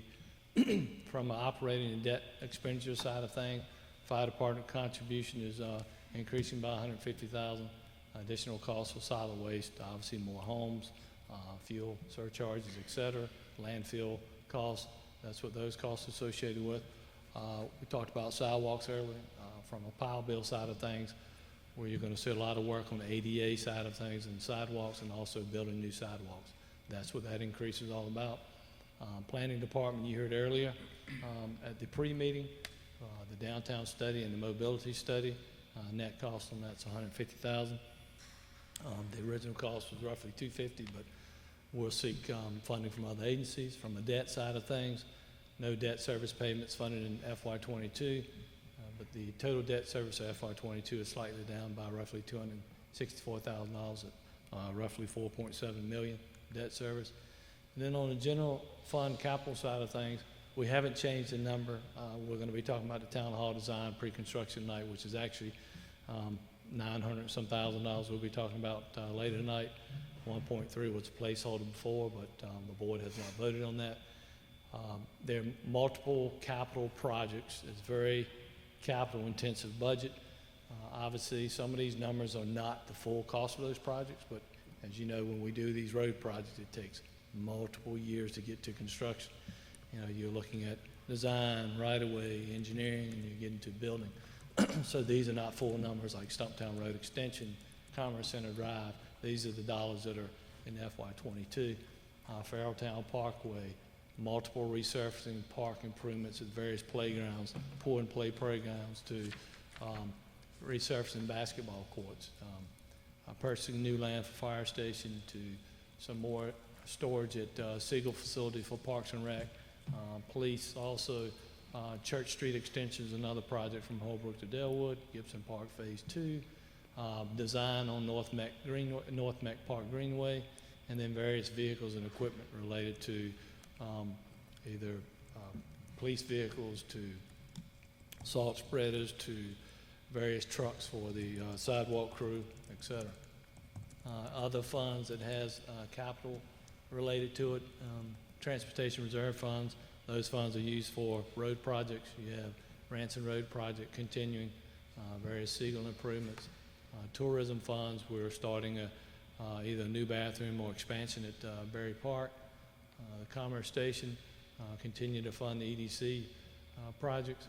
Powell Bill is, as I stated earlier, ADA sidewalks, new sidewalks, and land development fee increase for the additional staffing, the 3 staff members that are involved. And then from the enterprise fund side of things, the electric rate increase, you'll see due to the cost to serve study, where we have to put in new substation, backfeed some of the, loop the system together. You'll see some rate increases for residential. Lighting is more street lighting, medium industrial and large industrial. There are no changes to the commercial, medium commercial rate side of things, but there's a big heavy use of fund balance in the electric fund, and that's all due to trying to bring on a substation and also to loop the system together so that we can accommodate for additional residential, commercial, industrial, et cetera. That's on the system. For HFFA, with COVID, obviously their budget is down, but they've done quite well to be in the COVID times, and we anticipate that coming back up. They are, capital's a little bit short in FY22 as they sort of ramp back up, and now that we're without masks, and hopefully memberships will start to kick back in. But they will be looking at replacing equipment, also in the fitness equipment leasing, equipment in the facility itself to hopefully generate more folks come inside the facility. ARPA funding, you've heard a lot about this, American Recovery. Mayor, you mentioned a little bit earlier on those funds. We'll learn more. What we have learned so far is that, as you stated earlier, Not good. it doesn't look like 17. It's looking more like a $5 million number. So we're not excited about that, and we're working, staff and mayor and board are working with our legislators to try to figure out how we can be made whole on that due to the funding mechanism they put in place. Hopefully we'll get more information on that. As we learn more on that, we'll be coming back to the board to discuss more on that. As far as the next steps with the budget process, the workshop, the public hearing tonight, I would tell you, if you're bored, stay at home, read 186 pages of this budget document. I would spend my time on the manager's message. It's about 9 pages, 8 or 9 pages. And then also look at the CIP, very intensive, heavy CIP. So I'd look at those few pages of what's in what I'd say is the capital improvement plan for the next 5 years, and read the manager's message, and you'll get a good overall view of it. It's posted on our website. Hopefully we're here for the public tonight, got all these people here, and come back to the board and hopefully adopt the budget June 7th. That's it, Mayor. I know y'all have heard it umpteen times. Any questions or comments? I'll just make a comment since I won't be here next year. The COLA, I've been a merit guy, and if you're looking at PPI and the CPI this year, the last week, highest in decades. So you might want to revisit that. I think merit is the way to go. Well, that's my comment. Yes, Ms. Commissioner Phillips? Daggers and arrows are getting ready to come this way, and I'm perfectly okay with it. So something I've been talking with Anthony about is the last time the board had a raise, which was 2013. And we have had the benefit of Jackie and Anthony looking into things, and Huntersville, compared to other municipalities at our size, population-wise, our boards don't get paid equitably. And I say that because I get paid by the hour. I sit here, and as I sit here, I lose a day's worth of work. And then I have these conversations with regular citizens who say, I would love to do that, but I can't afford it. And I talk to moms who would love to do this, and they say, oh, well, the child care can't even be covered by what you guys make a year. So I would like to maybe entertain some form of bumping the pay up as the board, especially since it is an election year, so we can open it up for more types of people to be able to afford to do this job. Because I think it's ridiculous that people who want to serve this community literally can't afford to, and we're missing out on some really great potential commissioners. So I just wanted to throw that out there, because I think it's a conversation worth having, especially after learning like Gastonia, not Gaston County, but like Gastonia makes $17,000 a year, which I think is wild, but $8,000 to do this annually is not how you have regular working class people sitting on this dais. So I would like to maybe entertain that as a possible budget thing. And y'all can start throwing stuff at me if you want to. It's okay. Well, Commissioner Boone had a... Oh, sorry. Yes, the 2% adjustment for the police officers that are under the mid-range, how did you settle on 2%, not 5%, 1%? Where did that percentage come from? Yeah, we looked at multiple things. Obviously, we looked at what other agencies are doing. You know, looked at sort of turnover. We looked at Charlotte. Obviously, we compete with Charlotte to see what their starting range is. The one thing we want to do is get the entry level up. And that's why you saw the 46.5 to get that entry level up to really compete with Charlotte and be above the other agencies, so that we could obviously attract more folks to get in that line of business. Obviously, I don't need to tell you about how the national news is and police force, et cetera, and how they kind of get beat up. But once you raise that entry level up to that 46.5, also, you know, where you typically lose your officers in those sort of early years, I'd say that sort of 1 to 5 years. So the officers that we already had there, we need to also make some adjustments there. And one of the things that you know, we want to try to do is continue to move them up to the median. You know, the 2%, 3%, there was no rhyme or reason. We were just taking all of those various variables together and look to see where we need to be. But, you know, was 3 the right number, 4 the right number, 5 number? When we looked at all the various entities out there and agencies, 2% adjustment up to medium seemed to be the right mix. And where did you come up with the 2.5 for the merit increase? And So- what is the 2.5 going to cost us? And if we went to 3.5, what would the cost there be? So we looked at the various towns around us, and in speaking to the various city managers, we make, this happens every year, we kind of see what other agencies are doing around us. And the average sort of merit COLA is in the 3.5 range. Some a lot higher, some a little lower. The average is around 3.5. That's merit COLA mix. So the board had previously directed me last fiscal year to move to COLA merit. So that's why you see COLA merit split. And that was the direction you had given me the last fiscal year. So COLA, as we continue to look at that, I think it was like 1.2 when we looked at it. We rounded it to 1, and then the merit to 2.5 to get the two together, 3.5, to be in line with the other municipalities that we, surround us. Well, I just think that you're just looking at the police department, we're understaffed. We've had 2 female officers assaulted in the last month. We've had an officer smacked in the face, and people aren't lining up to work this type of job. I think that if we want a quality person, we're gonna have to pay for it. And I think that's part of the reason why we're doing that bump, also that market adjustment for that, to make sure that we get at some of those concerns to, we got to fill some seats. Thank you. Commissioner Walsh? Yeah, I was going to echo some of Commissioner Phillips' comments. It's interesting. I'm retired, and $8,000 a year isn't moving the needle for me, so I probably don't have the same needs as others. But in order to attract a more diverse board, it would seem that a discussion around the compensation is warranted.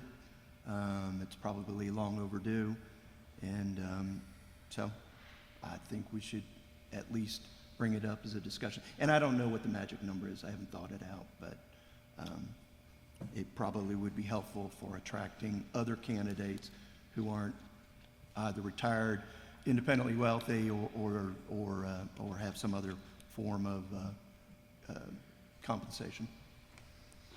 And Mayor, I had a sheet to sort of show you tonight, but evidently we're having some technical difficulties. But I did look at the population 25. The league puts out what they call a salary survey for all the towns. This is where we get a lot of our information.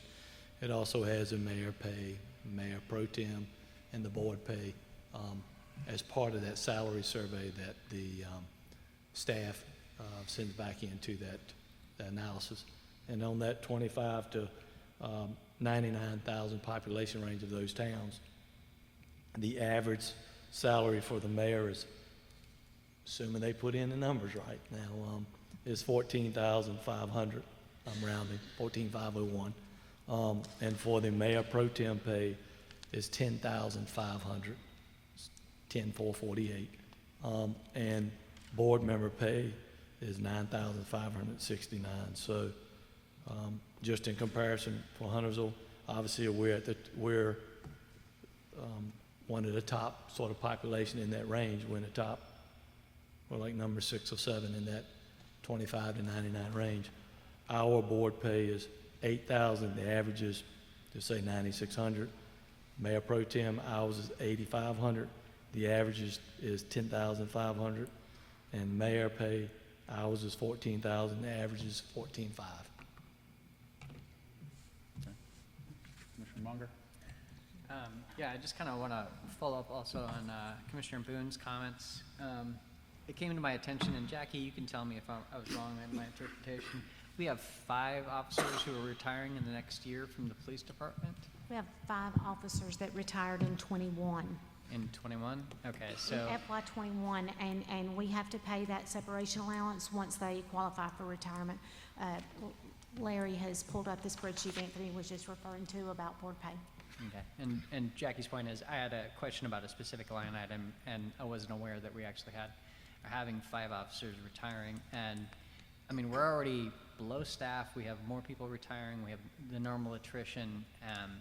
This is becoming, in my mind, a real dire situation that we need to do absolutely whatever we can to get more officers in. And we also need to look at the possibility, I've said it before, of bringing in, like, I hate to use the term because people shudder when they hear it, but social workers to address non-lethal situations where they can assist and allow officers to actually do the job that they need to do rather than deal with mental health care situations. So I'm just a big proponent, whatever we can do to give them the resources they need. I absolutely hope we push further.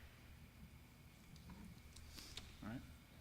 Well, I guess we're going to have additional discussion at some point in the next 3 weeks, right?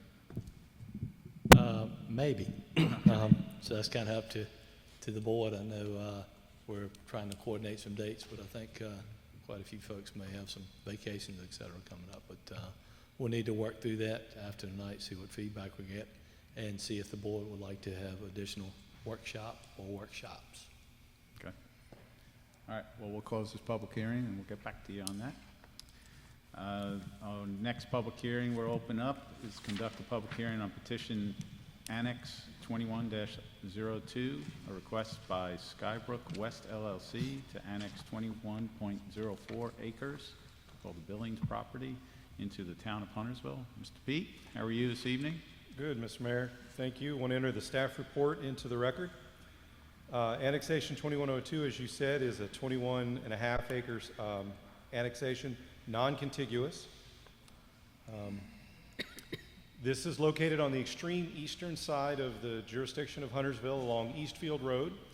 It is sandwiched between existing Skybrook and the Cabarrus County line. There is a portion of the 3 parcels pursuing annexation that reside in Cabarrus County, and I'll go over that in just a minute. The applicant is Skybrook West LLC, one of the branches of the Skybrook development.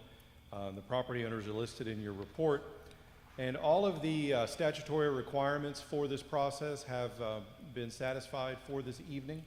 I want to bring, this is the plat of the property, and you can see the long line that runs longitudinally through the development would be the Cabarrus County line. You have the square piece in the middle that's on the Cabarrus side, and then the property to the north of it, and then the bow tie shaped piece closer to the single family lots is the one that is within Mecklenburg. There are specific requirements for when a property is closer to another jurisdiction than yours when you're doing a non-contiguous annexation. And the analysis of those particular tests are shown.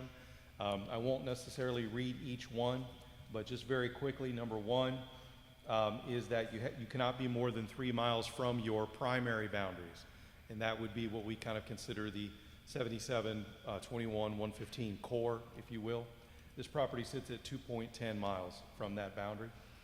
Number 2 is that it cannot be closer to another municipality than yours. This one is actually closer to Concord, and I'll get to that in just a second. Number 3, that you'll be able to provide all the same services to the property you're annexing that you do to all the other properties in the town of Huntersville, and that is something that we can do.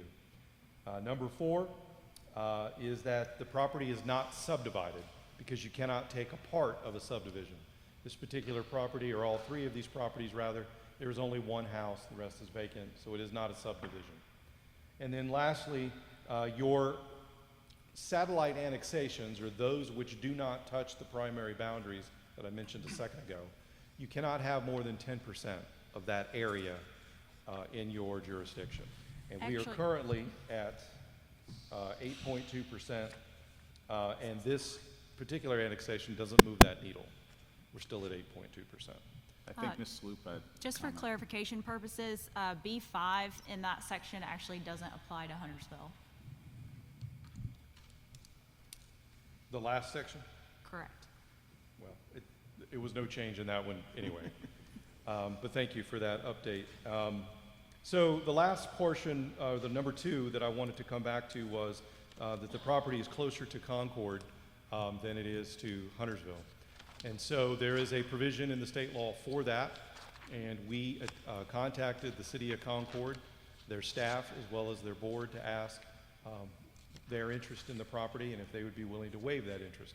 And so you can see before you that this is a copy on April the 8th of this year. They passed a resolution stating that they would waive their interest in this property. So it is eligible for annexation by the town of Huntersville. We have satisfied all of the other requirements regarding public notice, et cetera. I am here to answer any other questions, as well as the town attorney, and the applicant's representative, Mr. Scott Moore, is here as well. Any questions? Commissioner Hines?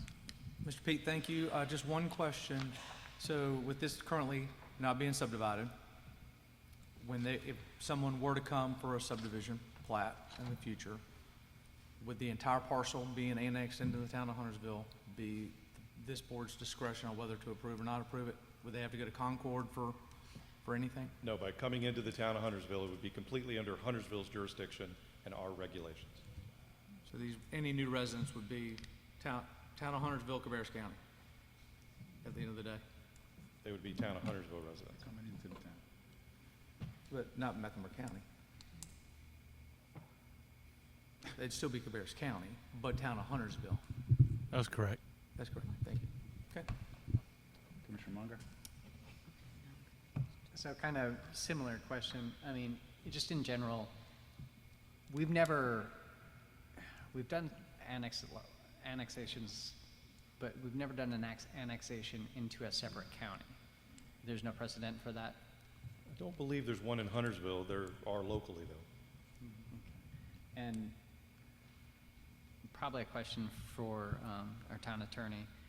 We feel like we've gone through all the legal procedures. We're solid here. We followed the letter of the law, and we shouldn't have any issues, even though we're annexing into a separate county. Yes, those 5 factors, minus the last one that David went over, are the requirements for a non-contiguous annexation under 160A 58.1, and we have verified that we are in compliance. And as David mentioned, we did get separate board action from Concord pursuant to our non-annexation agreement with them. So yes, we have followed all the requirements. That's all I got. Commissioner Bales? So just to be clear, because I think I got this mixed up. Once this property is annexed and then developed, it is still not in Mecklenburg County? The boundary lines will change. Huntersville's corporate limits, because this will be part of our satellite corporate limits, will be changed. So yes, they will then become part of Huntersville and subject to our jurisdictional requirements. As to looking at the boundary line of the counties, it's still going to show that it's within, as far as if you look at the hard map, on a map, boundary line there, as typically shown, it would appear as if it were in Cabarrus County, but it is going to be within Huntersville's corporate limits. So that would be similar to, I would imagine, like Davidson and Iredell County. Ingersoll Rand is in Iredell County, Yes. but they are part of Davidson. Okay, thank you. Okay, any other? All right, we'll close that public hearing. We'll go to other business. Consider decision on petition Annex 21-02, request by Skybrook West LLC to annex 21.04 Billings property into the town of Huntersville. Is there any motion, questions? Commissioner Munger? I have a motion. Okay. I'd like to make a motion to approve an ordinance to annex certain non-contiguous areas to the town of Huntersville, North Carolina. Second. Second, Commissioner Boone. Any discussion? All right, all those in favor? All right, seeing none opposed, that motion passes. All right, welcome to Huntersville. 9B is consider decision on petition R21-01, a request by Teichler Land Ventures to rezone 10205 Sanford Road from general residential to highway commercial conditional district to develop a daycare center. I do want to note that Earl Jackson and Sandy Denzio did send in emails for the public record prior to 3 o'clock today. Good evening, Mr. Priest. Good evening. Good to see everyone. I'd like to put the staff report into the record, please. And just wanted to just do a quick update. Again, this is the property on 73 on Sanford Road, going from general residential to highway commercial conditional district. Just want to update everyone on what has transpired since the public hearing, since the application was before the town board in the beginning of April. So a few updates. The applicant has modified their site plan to put in the full required 30-foot buffers. It was at 10 feet on the red arrows there, but they have modified it to 30 feet in both locations. To the west, there was a modification in the building configuration and the grading to give the room needed to make the 30 feet. And along 73, NCDOT approved a small shift of the driveway to the west to allow the 30-foot buffer, to be established along the small out parcel there. That was also zoned residential. So The 30 feet has been updated. In the staff report, it brought out that traffic counts were requested for the leftovers going into Knoxwood Drive and Cambridge Grove Road, and staff received those, and transportation staff reviewed them and stated that with the numbers indicated, that there were no indicators or red flags, as you would, to say that the turn lanes would not be able to function with the addition of the new use, the new daycare use.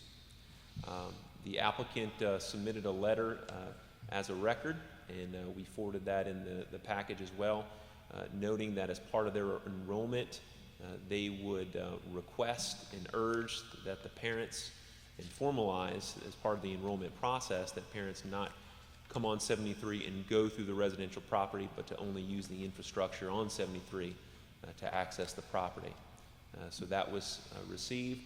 And again, as you have heard and has been testified by the adjacent property owners, the HOAs have given a denial to the applicant for easements, one on Cambridge Grove Road for access, and then also along 73 on the property there for the sidewalk. So that is information that we've received since the public hearing. This is just information about how they changed the building. The building size has not changed. It's still 16,000 square feet, but it was modified, shifted at the pinch point, so to speak, to allow the 30-foot buffer to be accommodated for. The planning board met to consider the application on April 27th.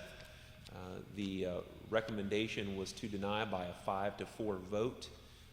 And the planning board noted inconsistencies with land use 11.1 policy in the 2040 plan, and that mentioned that it was not in character with the existing surrounding development and not consistent with the 7321 small area plan. And the motion and the full description was in your staff report.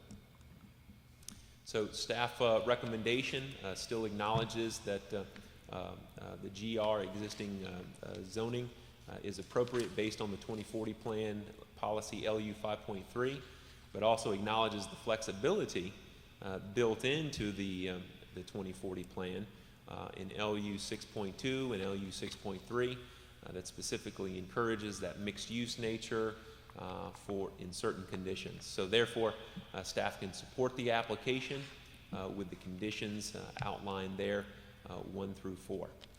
So that concludes my presentation. I'd be happy to answer any questions that you have. Okay. Any questions? Commissioner Munger? Earlier tonight, there's a comment made about whether or not the TIA was complete. Can you comment on that, whether it actually was complete? The traffic impact analysis was complete and has been complete for some time. It was accepted by our engineering staff and the mitigation that was proposed in the TIA. So yes, it has been complete. Okay. And do you have any, there's also a concern about the sightline issues at that particular entrance to it? So the sightline issues are going to have to be addressed when the applicant comes and constructs the daycare, assuming it is approved. If they come in and when they pull the driveway permit, they'll have to deal with the sightline and construction and the constructability at that time. But all the requirements of NCDOT would be enforced by NCDOT and would need to be met by the applicant at that time. Thank you. Commissioner Hines? Can you go back to the slide about the easement for the sidewalk along Highway 73? I believe I understand the one on Cambridge Grove Drive, because you have to go over that berm. But can you point out where it is on the map on Highway 73? So what is the distance of that as well? Yes, sir. So you see on the very bottom on Sanford Road, the red arrow, underneath the red arrow, there is a sidewalk that kind of meanders around some infrastructure there.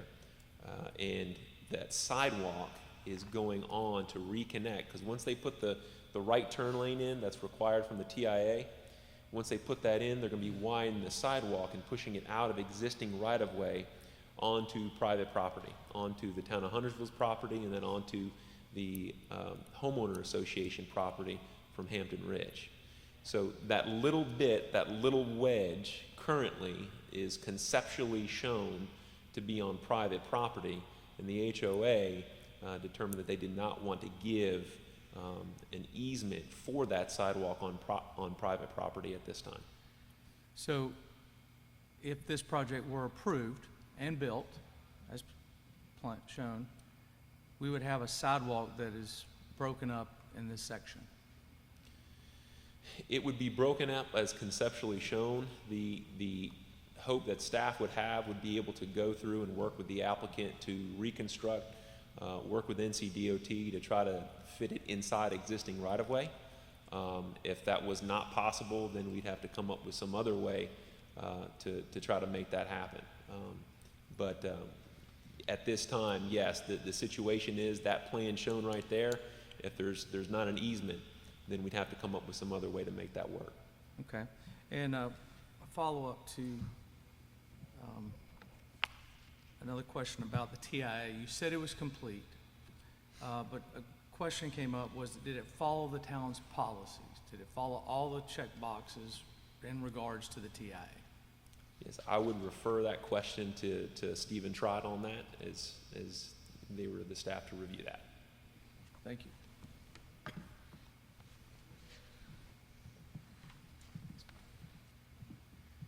Good evening, Mr. Trott. Good evening. Thank you. So the question was, did the TIA follow every single town policy in the manual? The answer would be no.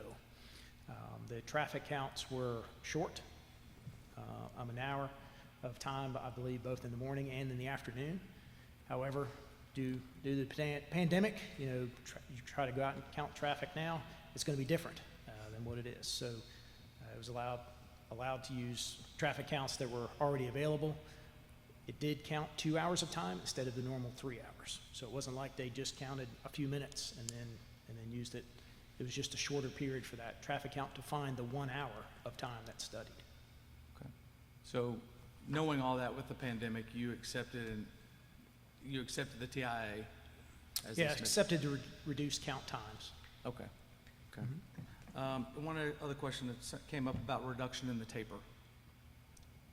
In the decel lane into the site, reduction in the taper.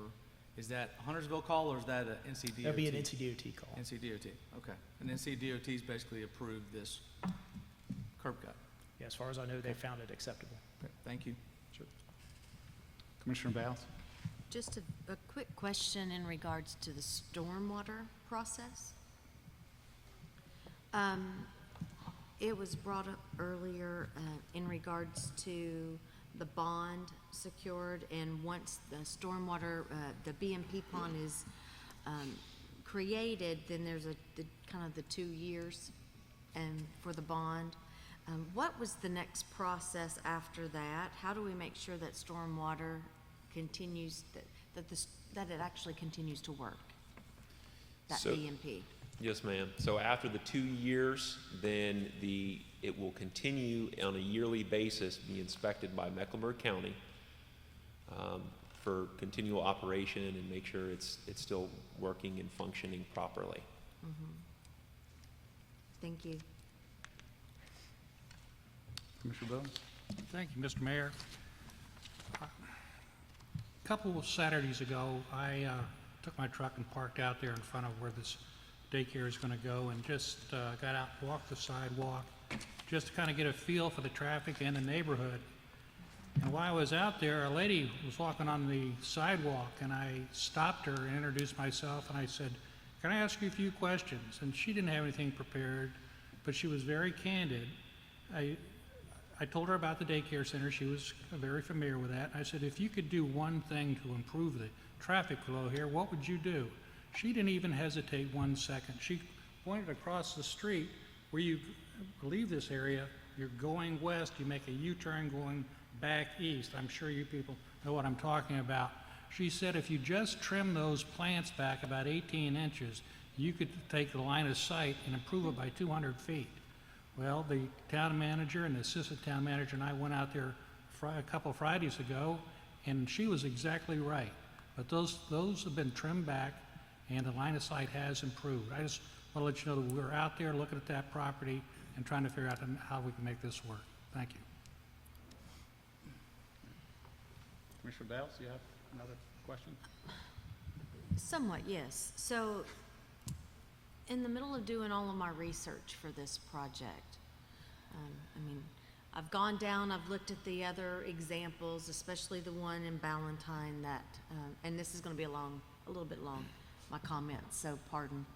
The one that down there in kind of the Ballantyne Pineville area, that 16,000 square foot facility, while there's some similarities with this project, it sits in the middle of residential surrounding it. There were some things that I noticed that were different, a lot of things that were different. One, that site down there sits on 2.5 acres, and there's very little in the way of buffer. There is a fence and a row of bushes and backyards, and that's something that jumped out at me, that I know that particular style of project would not fly here in this community. But then I started questioning, are there other locations closer to home that were similar? And the one that I came across actually sits on 73. It is to the west, and it sits in Burkdale, and it's called Guidepost Montessori. Guidepost Montessori fronts 73. It's by roughly 18,000 square feet. It sits on 4.39 acres, surrounded by residential. And on their website, it said infancy to 14 years of age. It's labeled as a school. It sits in general residential zoning. They have a 3-day-a-week program, a 5-day-a-week program, a half-day program, a full-day program, and summer camps. And they're open from 7 to 6:30, Monday through Friday. I say all of this to get to this question, and I'm not trying to get anybody in trouble. But Guidepost Montessori is labeled as school, sitting in general residential zoning. But Mr. Priest, on April the 8th, you sent us an email, and it says in the 4th paragraph, it says, it was noted by the state supervisor that if a program received accreditation for the 3-year to 5-year age program group, but also offered supervisory care for infants, a child care license would still be required. That's correct. But we have another school that starts at 10 months old, goes to 14 years of age, but they're labeled as school. And I'm trying to understand the difference, because they're so, each entity is so similar. Actually, Guidepost Montessori is actually larger than this facility and sits on a smaller lot. So I guess my question is there some inconsistency there that I've missed? Well, on the first aspect, I am not familiar with the location, so I can't speak to it directly. 73 in Norman View. Okay. I am not familiar with it. It has not come through to be permitted here in the last 15 years. Yeah, it's been there for at least 20-something years, being a Burkdale resident. Okay. It was built in 2001, and the neighborhood started getting built in 1999, because I did the same research because I drive by it all the time. We will investigate it. So it was not known to us, that age group. It was actually permitted before any of the staff was here, but we will check on it. And we will expect consistency, as I know the board will. And it was a different daycare program before it was a Guidepost, and it was approved as a daycare, and it was children. Actually, Chesterbrook it Academy. was Chesterbrook Academy. Yes. And we will check that. Thank you. And the only reason that I bring it up is because there was some conversation when I watched the planning board meeting about property values. And so when I start looking at the residents around Guidepost Montessori, I'm not seeing the negative impact in regards to the property values over around that particular site. Okay, so it was permitted as a Chesterbrook Academy. Is that correct? Yes. Okay, I think I am familiar with that. I'm familiar with that, okay, that location. And I don't know how long it's been a Guidepost Montessori now. Okay, so in regard to how it was permitted, I do not know. As Jack said, we can look into that. If it changed the use, I don't know. What I will say is, from the discussion with the state, that even though if they are a school, if they're a Montessori school and they're accredited as a school, usually a lot of Montessori schools are actual schools. If you do handle infants, you are still required to get a daycare license.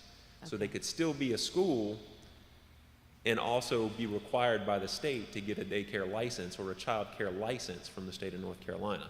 So they could be both. Okay. And I don't know what the situation is with that specific location. But from the state, they could be absolutely fine. How would they view now if they went from a school to a daycare or back? I just don't know at this time. Okay, thank you. Yes, ma'am. I'll just add to your comment, the one difference between the two that I think is interesting is in order to attend that school, you have to drive into Burkdale. You have to what? You have to drive into Burkdale. There's no other way. You have to make a left or a right or go down Burkdale Commons or go through Devonshire. You have to go into the community. That's, yeah. Okay. Right. Any other questions, comments? Motions? I'm ready to make a motion. Commissioner Walsh? In considering the proposed rezoning petition R21-01, the Huntersville Community Daycare, the town board approves, based on the amendment being consistent with the Huntersville 2040 Community Plan, including policy LU 5.1, allow more intense development only when transportation infrastructure and utilities already exist. Policy LU 6.2, commercial uses are encouraged in the town core and as specified in adopted small area plans. Policy LU 6.3, small-scale neighborhood-serving commercial and office uses may be allowed in town core and moderate density areas specified in the future land use map at key locations if designed in context-sensitive manner. This rezoning is approved with the following conditions. The Highway 21 Samford Small Area Plan is hereby amended by the town board to include this property as commercial as a result of this rezoning. Cut-through traffic in the neighborhood is discouraged by the applicant to the extent possible. Therefore, the letter submitted by the applicant in regard to enrollment commitments is added to the record and approved as a condition of the rezoning. The applicant commits to work with the town and NCDOT to reestablish the Samford Sidewalk connection to the extent possible. And number 4, minor comments from town staff be updated on the final rezoning plan. It is reasonable in the public interest to amend the zoning ordinance because the site is in the town core, the subject site is appropriately located near commercial facilities on Samford Road. Samford Road is a major transportation corridor. The property in question would be a suitable candidate for a medium-density infill commercial development, and the property is surrounded by single residential development, which use services like daycares and schools. Okay, thank you. Is there a second? I'll second. Commissioner Hines? Any other discussion? Commissioner Munger? Sure. So I had the opportunity to visit both the Ballantine and Steel Creek locations of this type of structure and came away with two very different impressions. The Steel Creek location was a good fit with the school across the street and other nearby commercial buildings.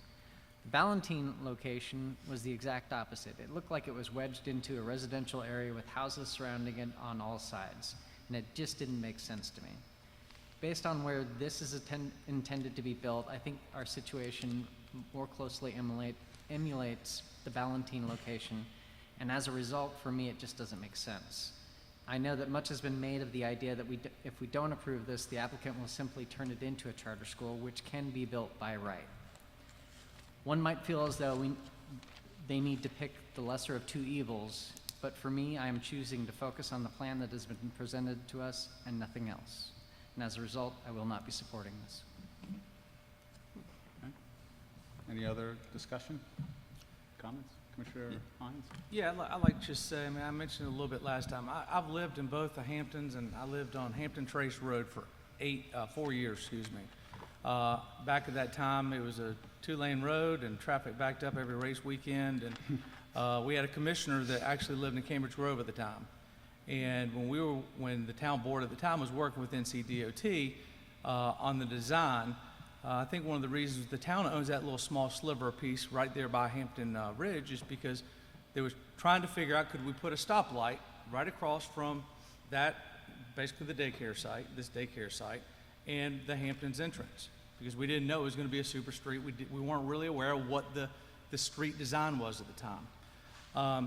And you know, when I lived in Hampton Trace, I had 2 very small young kids, and I always thought it'd be a great, like, TK program or a site, because there were so many families that had young children out there, and it's so convenient. And I've thought that for 18 years. I think this is the right fit. I know it's not popular, but I do think that this is accommodative to the area. Part of Highway 73 is a major corridor. It's basically a regional highway. I think the buffers protect the residents from what other things could be built there. So, you know, I thought this site was a good site for this use for many, many years. So that's why I will be voting in favor of it. Commissioner Bales? Well, I was wondering if we wanted to hear from the applicant at all. Well, you're welcome to ask. I'd like to Is hear the from the applicant applicant. still here?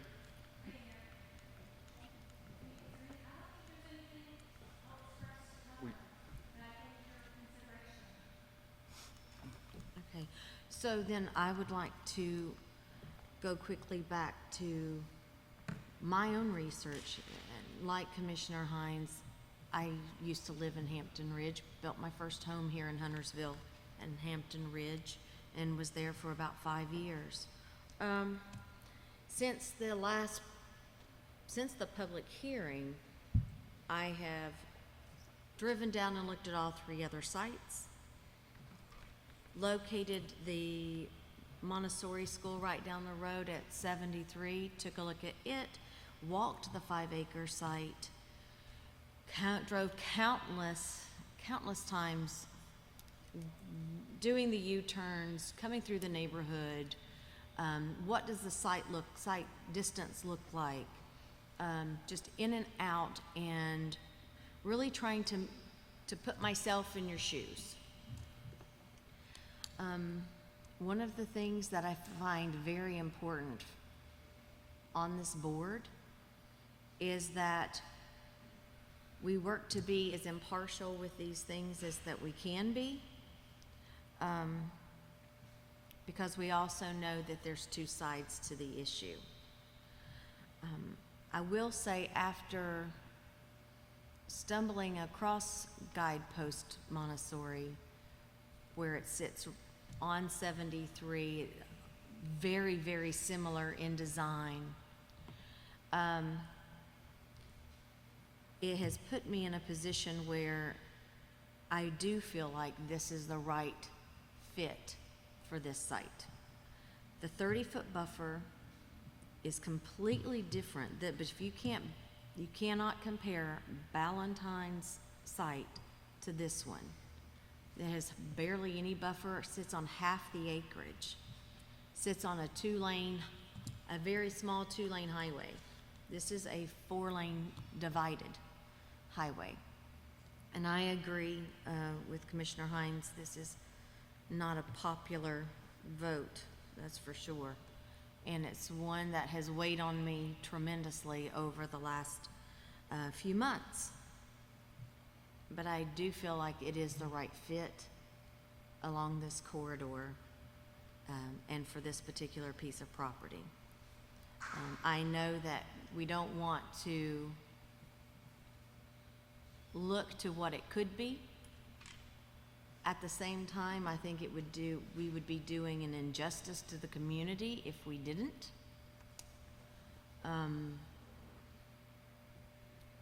In a school, which I heard the petitioner say during the public hearing, if this facility would not be approved, they would continue to build a school. I frankly think a staggered time, entrance, and exit strategy for families makes a whole lot more sense than a hard start and a hard stop. And coming from Torrance Creek Elementary, where we had events after events, where I envision parents parking along Cranebridge Grove, walking over the berm, and participating in their students' celebrations and graduations at the end of the year and holiday parties, etc. I see that and I just do not believe that is in the best interest of the community, a community that I truly loved and do love. So I will be supporting this rezoning tonight. Okay. Any other questions or comments? Okay. All those in favor of the motion? Seeing all those opposed? All right, that motion passes. I want to thank everybody. I appreciate the efforts that's gone into this. And I would look to Birkdale as a similar situation. And I think most people have been very happy with the guideposts in Chesterbrook when it was there. All right. Our next item is 9C, consider decision on petition R21-05, a request by Palillo Holdings to amend petition R08-12, approximately half an acre on the southeast corner of Statesville Road and Rich Hatchett Road from Neighborhood Central Conditional District to Neighborhood Central Conditional District for the purpose of revising building elevation. Mr. Richards. Good evening, Bryan Richards for the planning staff. Just a quick update. We heard about this a couple months ago. The planning board recommended with unanimous approval to support this revision to the elevations as seen on the screen here. And I'm here to answer any questions that you have. And I'd like to submit the staff report to the record. Do I have a motion? Commissioner Munger, you're hot tonight. In considering the proposed rezoning application R21-05 Symphony Park Sales Center, the town board recommends approval based on the plan being consistent with the Huntersville 2040 Community Plan, specifically policies LU 6.2 and EV 2.1. It is reasonable and in the public interest to amend the zoning ordinance because the rezoning is consistent with the existing development patterns in the area. The revised building elevations are in keeping with other developments within the area. Thank you. Is there a second? Second. Commissioner Walsh. Any discussion? All those in favor? I'm seeing none opposed. That motion passes. Item 9D is considered decision on petition TA 21-04, a request by the Huntersville Town Board to amend Article 7.4.2F of the Huntersville zoning ordinance to create an administrative staff review for tree mitigation plans. Is there a motion? Mr. Mayor. Commissioner Boone? The town board approves the text amendment 21-04 to amend Article 7.4.2F, as in Frank, to make tree save mitigation an administrative process. The approval is based upon the amendment being consistent with the policy EOS 4.2 and EV 1.4 of the Huntersville 2040 Community Plan. It is reasonable and in the public interest to amend the zoning ordinance because it allows staff to effectively and efficiently review and enforce the tree save standards without delaying the review process for businesses and developers. However, the removal of the tree mitigation from the planning board, the direct public involvement is also removed. To maintain public visibility, the planning board the town board requests that the administration tree mitigation process and results be hosted and maintained on the planning department website in such a manner that the information may easily be located by the public for review. Second. Commissioner Bales? Any discussion? Commissioner Munger? We received an email from planning board member Harold, and I'm going to kill your last name, sorry. Former planning board. That's Hal Former- Bankier. I'm sorry? Bankier. Bankier, thank you. Mentioning that in the past, planning board has been able to negotiate with applicants to increase the number or size of trees planted in mitigation. Is planning staff currently in a position to take on the additional duty and work in the best interest of the town? In other words, do you feel like the department will be able to push for mitigation beyond the minimal standards written in the ordinance? No. Okay. So that is something where it is an objective requirement. The requirements are spelled out, and so really, currently the planning board nor staff has the ability to try to negotiate more or less requirement. If the applicant meets the requirement, it's gonna be accepted. We're gonna approve it based on what the ordinance dictates. Thank you. Are there any other questions or comments? All those in favor of the motion? All those opposed? Okay, motion passes 5-1. Thank you. Item 9E is consider approving First Amendment to the contract for services between the town of Huntersville and Swim Club Management Group of Charlotte. We gotta get a name change there. Ms. Huffman, is there a motion? Is there questions? Commissioner Boone? Yes, Mr. Mayor. I'd like to make a motion to approve an additional year to the swim club management contract. The contract with the additional year will end June 30th, 2024. Second. Commissioner Phillips? Any discussion? Commissioner Walsh? Yeah, I won't be voting for the contract extension. The contract's up in 2 years. It then contractually goes on a year to year after that, assuming that we don't make a longer contract. So I don't see any justification for adding another year at this point.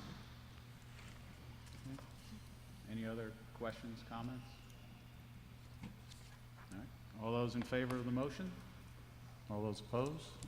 Motion passes 5-1. Final item on our agenda is 9F. Consider adopting resolution to approve preliminary services agreement with Edifice LLC for pre-construction and design services for the new town hall project. Ms. Sloop, you got up there quick.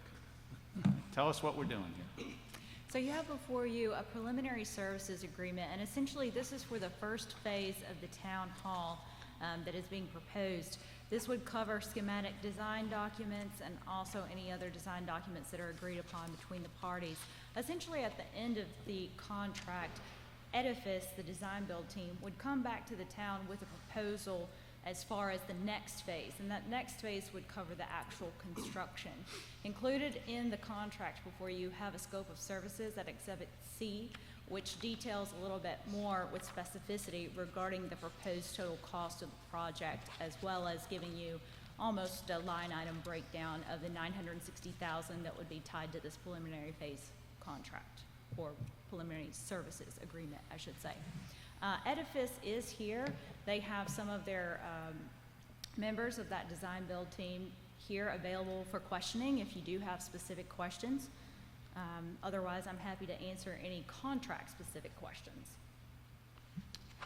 I would say the board would probably like to hear from Edifice. Is anybody still here? They stayed. Come on up, please introduce yourselves and hear what you have to say. I know you're going to be very busy in North Mecklenburg over the next couple of years.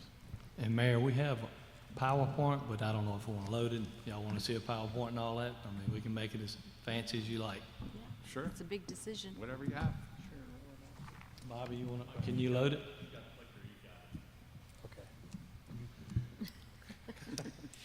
Good evening, everybody. We are the Edifice and Creech Associates team.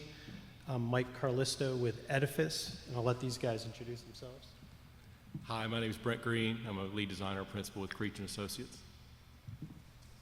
Tim Bender, Senior Project Manager with Edifice.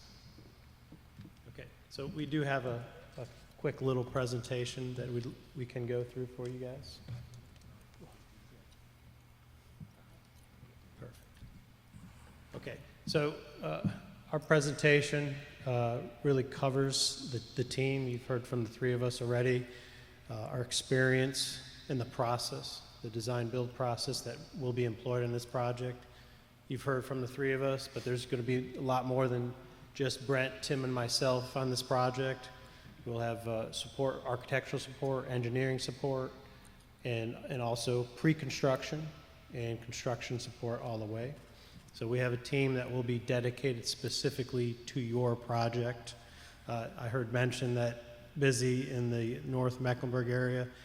Just rest assured, the people that are dedicated to your project are working on your project and not up at the Kane Center in Cornelius. So it's a different team, so rest assured.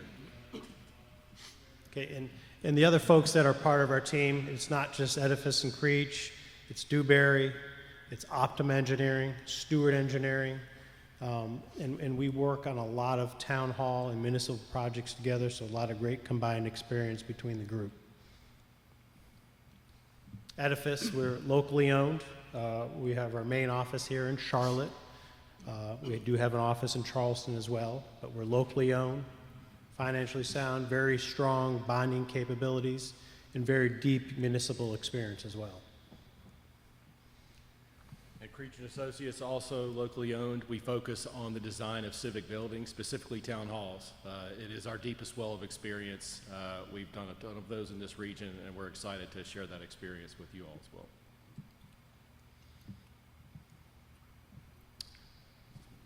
So again, I think to build on what Mike said, this is what we do. This is our specific market type. We have over 50 municipal clients, and if you combine our portfolios together, we have a really deep well and rich wealth of municipal experience, not only in town halls, but in a wide range of facilities. I think importantly is our experience together. I think this will be our 15th project together. Many of those, as you see, 8 town halls, city hall projects. And again, this is an award-winning team. We won the 2020 Project of the Year for St. Joseph Seminary, which is across all categories and genres, which is a wonderful achievement for this team before you right here. So I'm going to spend a few minutes talking through our process. And forgive me if I give you the Reader's Digest version, as I know you all have been here a while this evening. If you have any questions, please feel free to stop me as we go. This is some of the information that we shared through the interview to make sure that everyone understood that communication is key, is the primary factor in the way that we go about our business, and making sure that everyone is always up to speed and current on whatever issues are, wherever we are throughout the process. And that includes our leadership team and you all as an extension of that as well. We originally started with a map that gets us through this process from soup to nuts in 25 total months. And that is our goal as we're starting. I think we're getting maybe a month later start than we anticipated, but working through this process together, I'm quite sure we can accomplish this goal. So we're going to talk through our process, and we begin always with a series or phase called advanced planning, where we're going to engage the staff and leadership to make sure that we understand the cross-section of their needs. There are several of these tasks that happen in parallel, and ultimately they converge once we understand the depth of needs into conceptual designs and our first understanding of what some of our cost estimates might look like. We're going to do what's called a programming and forecasting phase as the beginning of that advanced planning, where we're going to work with staff to understand their needs. We're going to benchmark that with other town halls in this region. We're going to align the forecast with some other models that we have in-house through metrics to verify growth, to make sure that we're not planning a building for today, that we're planning a building that will last you all well into the future and meet your needs beyond today's. We're going to utilize standards. Because we've done so many facilities like this, we have several things we can offer you as advantages. What's the right size chamber? How flexible does it need to be? You all are obviously pretty well adept at that as you're meeting here. So we're going to continue to draw out all those critical elements that make the chamber successful and the right size for your community. We understand that public engagement is a huge component of that. We are very well versed in that and look forward to sharing similar experiences that we've done in other neighboring communities like Davidson and Pineville that were very rich and rewarding and often vet out some great ideas that define themselves into the final product. As always, a big goal of ours is to make sure that through the contracting process that we maximize the opportunity for MWBE participation. As you can see, even with goals that are established, all of these projects show examples of how those were exceeded, and that will be a goal for this project as well. So once we get out of the advanced planning phase and we understand what the needs are and we have some conceptual ideas, we're going to launch into schematic design and the balance of the design process. And the key thing to take away from this slide is we will always look at options. There's never one solution that comes from us. We are always looking at variations on the theme until we work our way down the funnel together and make sure that this is the right fit for the town.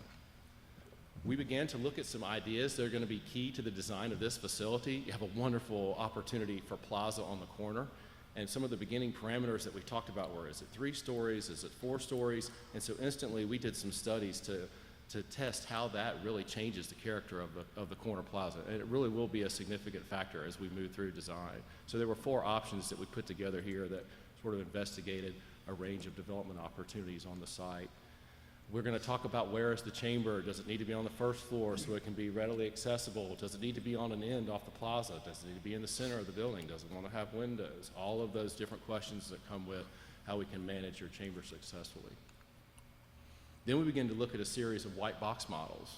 You ask yourself, why are these white? Well, again, we're trying to force ourselves to look at the mass and form of the building, not get caught up in materials. Look at the 3-story building, how pressed on the corner it is, versus one that has a 3-story massing with just a chamber pulled out by itself, how that changes the character of that space, versus a more compact 3-4-story footprint that begins to open up the plaza a little more, versus a pure 4-story footprint, which begins to open that up even more. So we don't show any of these as answers, just as the type of studies that we're going to go through with you to make sure that we get the right design. We actually did a few things just to warm up to that, just to show, again, not that these are the answers, but these are the tools that we use to communicate design. So that when this project hits the ground, you're going to have been around it, you're going to have seen it from every angle, you're going to understand what it feels like to be a pedestrian and experience this facility. And again, we're going to have fun conversations like, what is an engaging street entrance? Should the building have a cupola? Does that make a building civic? What are these other identifying features that clearly identify a town hall project? What is a building like that has entrance from the street side for pedestrians that also has a pretty large arrival from the parking deck side? And how do we manage that through connectivity to make sure that the building can be navigated well? A wonderful compression between kind of the 2 buildings that then opens back up perhaps into what that plaza space could be on the corner. Really, really rich set of opportunities within this design. And again, we put this forth just as a tool to show how we will communicate those ideas with this team and with leadership.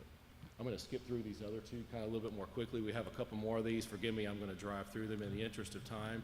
This one talks about what the pedestrian experience is like. You all just went through this great 2040 exercise, and so we know that this is a critical component to a successful design.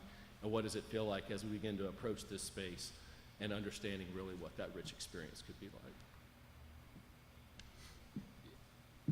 And then on the construction side, I think, like Brent mentioned, lots of options, but I think one of the keys that we've targeted from the beginning is that we are going to separate ourselves. We know how busy that corner is.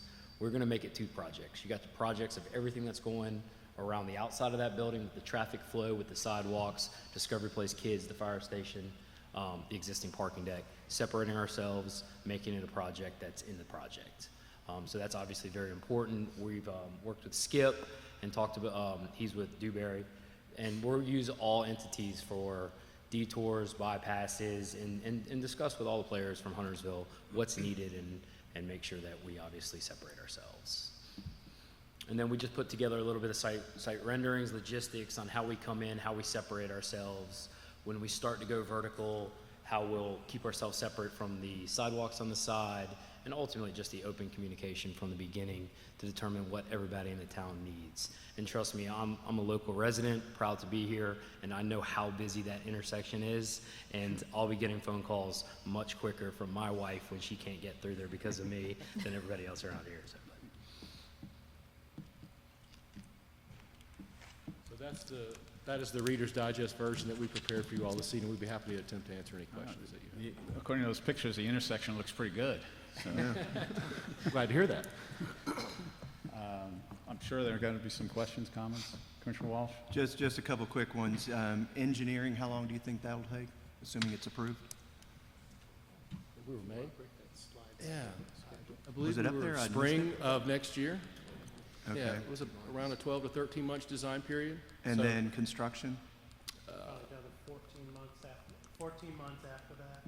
So our target is hopefully to get you in there before July 1st of 2023. So we're targeting June for completion. Gotcha. Thank you. Commissioner Bales? So at what point, I love the fact that, that you recognize that everybody wants to be a part of this, right? So at what point in this process are we doing the charrettes and gathering information from our residents and those that want to participate? That's a great question. That could be done in a variety of ways.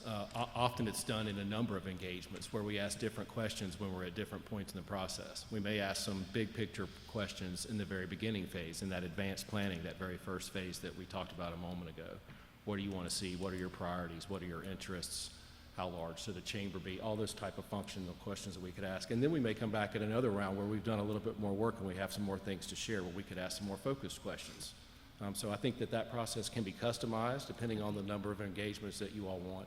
Typically, it's done in 3, but that would be our starting point, but we're open to making that work for how you feel like the right level of engagement is. Great, thank you. Commissioner Munger? Yeah, just want to say, think it's really great presentation. Appreciate everything, all the work you put into it. You had mentioned that you had past experience with the town of Huntersville. Can you elaborate on that? Yeah, I skipped that in the Reader's Digest version. So we were fortunate enough to work with the town on the design of Discovery Place Kids in the current Huntersville Town Center. David Creech, our firm founder, was actually the designer of the original Huntersville Town Hall when he worked for a previous firm. That project number has a 2003 number on our server, so we've been working on that site for about 17 or 18 years. So it is really exciting to see the entire process come to a culmination with the development of that parcel. Thank you. How about budget? Who wants to handle that? Don't run away, Ben. Just for clarification too, we can ask the town manager, but it's always good as well from you, the process of design build versus the other way, which is contract, and hopefully it stays within budget. So the best part of the design build process is it's a collaborative process where we're all a part of it from the beginning. From the programming and concept, we're teaming together, we're pricing at each one of those stages of design, so you know what the price is. Your goal is obviously to maintain the budget and stay within it. The biggest thing that we see here is, all right, does the town need 40,000 square feet or 50,000 square feet right from the start? You may not. You may need only 25,000 square feet. So we will have the options to shell some space in the building for future purposes, but we want to help you best prepare for down the road as you grow. So that's going to help the budget. The market's pretty volatile right now. I'll be very open with you about that. So we won't be bidding or pricing until next year. I'm hoping everything kind of calms down by that time. I'm praying that it calms down because it is volatile right now. Yeah, and steel is cheaper than lumber right now. So for the time being. Yeah. Commissioner Boone? Thank you, Mr. Mayor. I've got 2 questions. This is the only site that you studied right there in front of Kids Discovery Place? That's the only site that you looked at? That's what we were instructed to program for. My second question is for the senior project manager that lives in Huntersville. If you were going to build a town hall, where would you build it? Well, that's a loaded question, but so that site has opportunity to really develop that downtown to what you want it to be and being your project. And it can be the beacon of Huntersville if done correctly. And I think that site can accept a building and be a town hall there. And I think if you work on the sidewalks and keep it open for the people to kind of flow in and out and have a corner where the Christmas tree can still be there, it can be a meeting space and a gathering space for Discovery Place kids coming in, I think that site is a perfect spot. Well, most downtowns have like a little green space. Let's take Central Park in New York City, where everything's grown around it. In Huntersville, that's our last little piece of green in downtown. Well, the new park, right? Down the street, across with the trolley over the caboose? Veterans Park. Veterans Park, yeah. Name forgot. Okay. Possible. Any other questions, comments? No? Is there a motion? Commissioner Walsh? I would like to make a motion to approve the resolution to approve preliminary services agreement with Edifice LLC for pre-construction and design services for a new town hall project. Is there a second? Commissioner I'll Warner? second that. Any further discussion? I'm gonna vote against this, and it's nothing against y'all. I just have a lot of heartache about a new town hall, but you guys are very nice, and I appreciate you. Okay. Any other questions, comments? All right. All those in favor of the motion? All those opposed? All right. That motion passes. As somebody who will look forward to this process, been talking about it for a number of years, I would like to reiterate the fact that we've sold some parcels, or in the process of selling some parcels, have sold some parcels downtown, are consolidating our assets into one terrific building, and I think it was the right plan, and we look forward to seeing the results. So, thank you. All right. Do I have a motion for the consent agenda? Clarification, I think we have one other item. Huh? Filing fees? That's all I have on my, 9H. Yeah, we have a 9H for filing fees. this for- was what was in my Word document. Well, we can go ahead. I'll make a motion that we adopt the filing fees for mayor and town commissioners as determined by this governing board. Filing fees for Huntersville would be mayor, $10, and board of commissioners, $5. I'll second it. Okay. Any discussion on that? I think you should raise them. I have a quick question. If I can. Well, a statement. I mean, I think that I've only been a part of 2 election cycles. And I know $5, I mean, I joke with Commissioner Walsh that I'll pay his $5 if he'll pay my $5. But I think every year that we have, 10 to 12 or 13, but there's always somebody that like really doesn't participate, but they just threw $5 in the pot and their name's on the list. And I think that as we're growing as a community, I think that maybe we should reconsider increasing the filing fees. It's not a real revenue, it's not a revenue generator per se, but my question is, would it help the quality of candidates and really and weed the people out that are more serious about this? I mean, that's my only thing. Whether it's 5 or 10 or 50 or 100, I don't know. But I just think $5 is too low. I think $10 for mayor's too low. But I don't know what that number is. I'm just throwing that out there. Might be interesting to see what other communities around us do. I don't even know, to be honest with you. But I don't disagree with your comments. Well, the state does 1% and the federal government does 1% of the salary, so. All right. We're about right. Any other discussion? All right. All right. All those in favor? Seeing none opposed? I'm not opposed. You're opposed? Yeah. All right, 5-1. Well, it wasn't even on my agenda, so. All right, now, do I have a motion to the consent agenda? Motion to adopt the consent agenda. Second. Any discussion? All those in favor? It's got to be unanimous. Did you know? No? No. All those opposed? Okay. All right. Any closing comments? All right. I have a motion to adjourn. Motion to adjourn. Second. Any discussion? All those in favor? Thank you all for coming.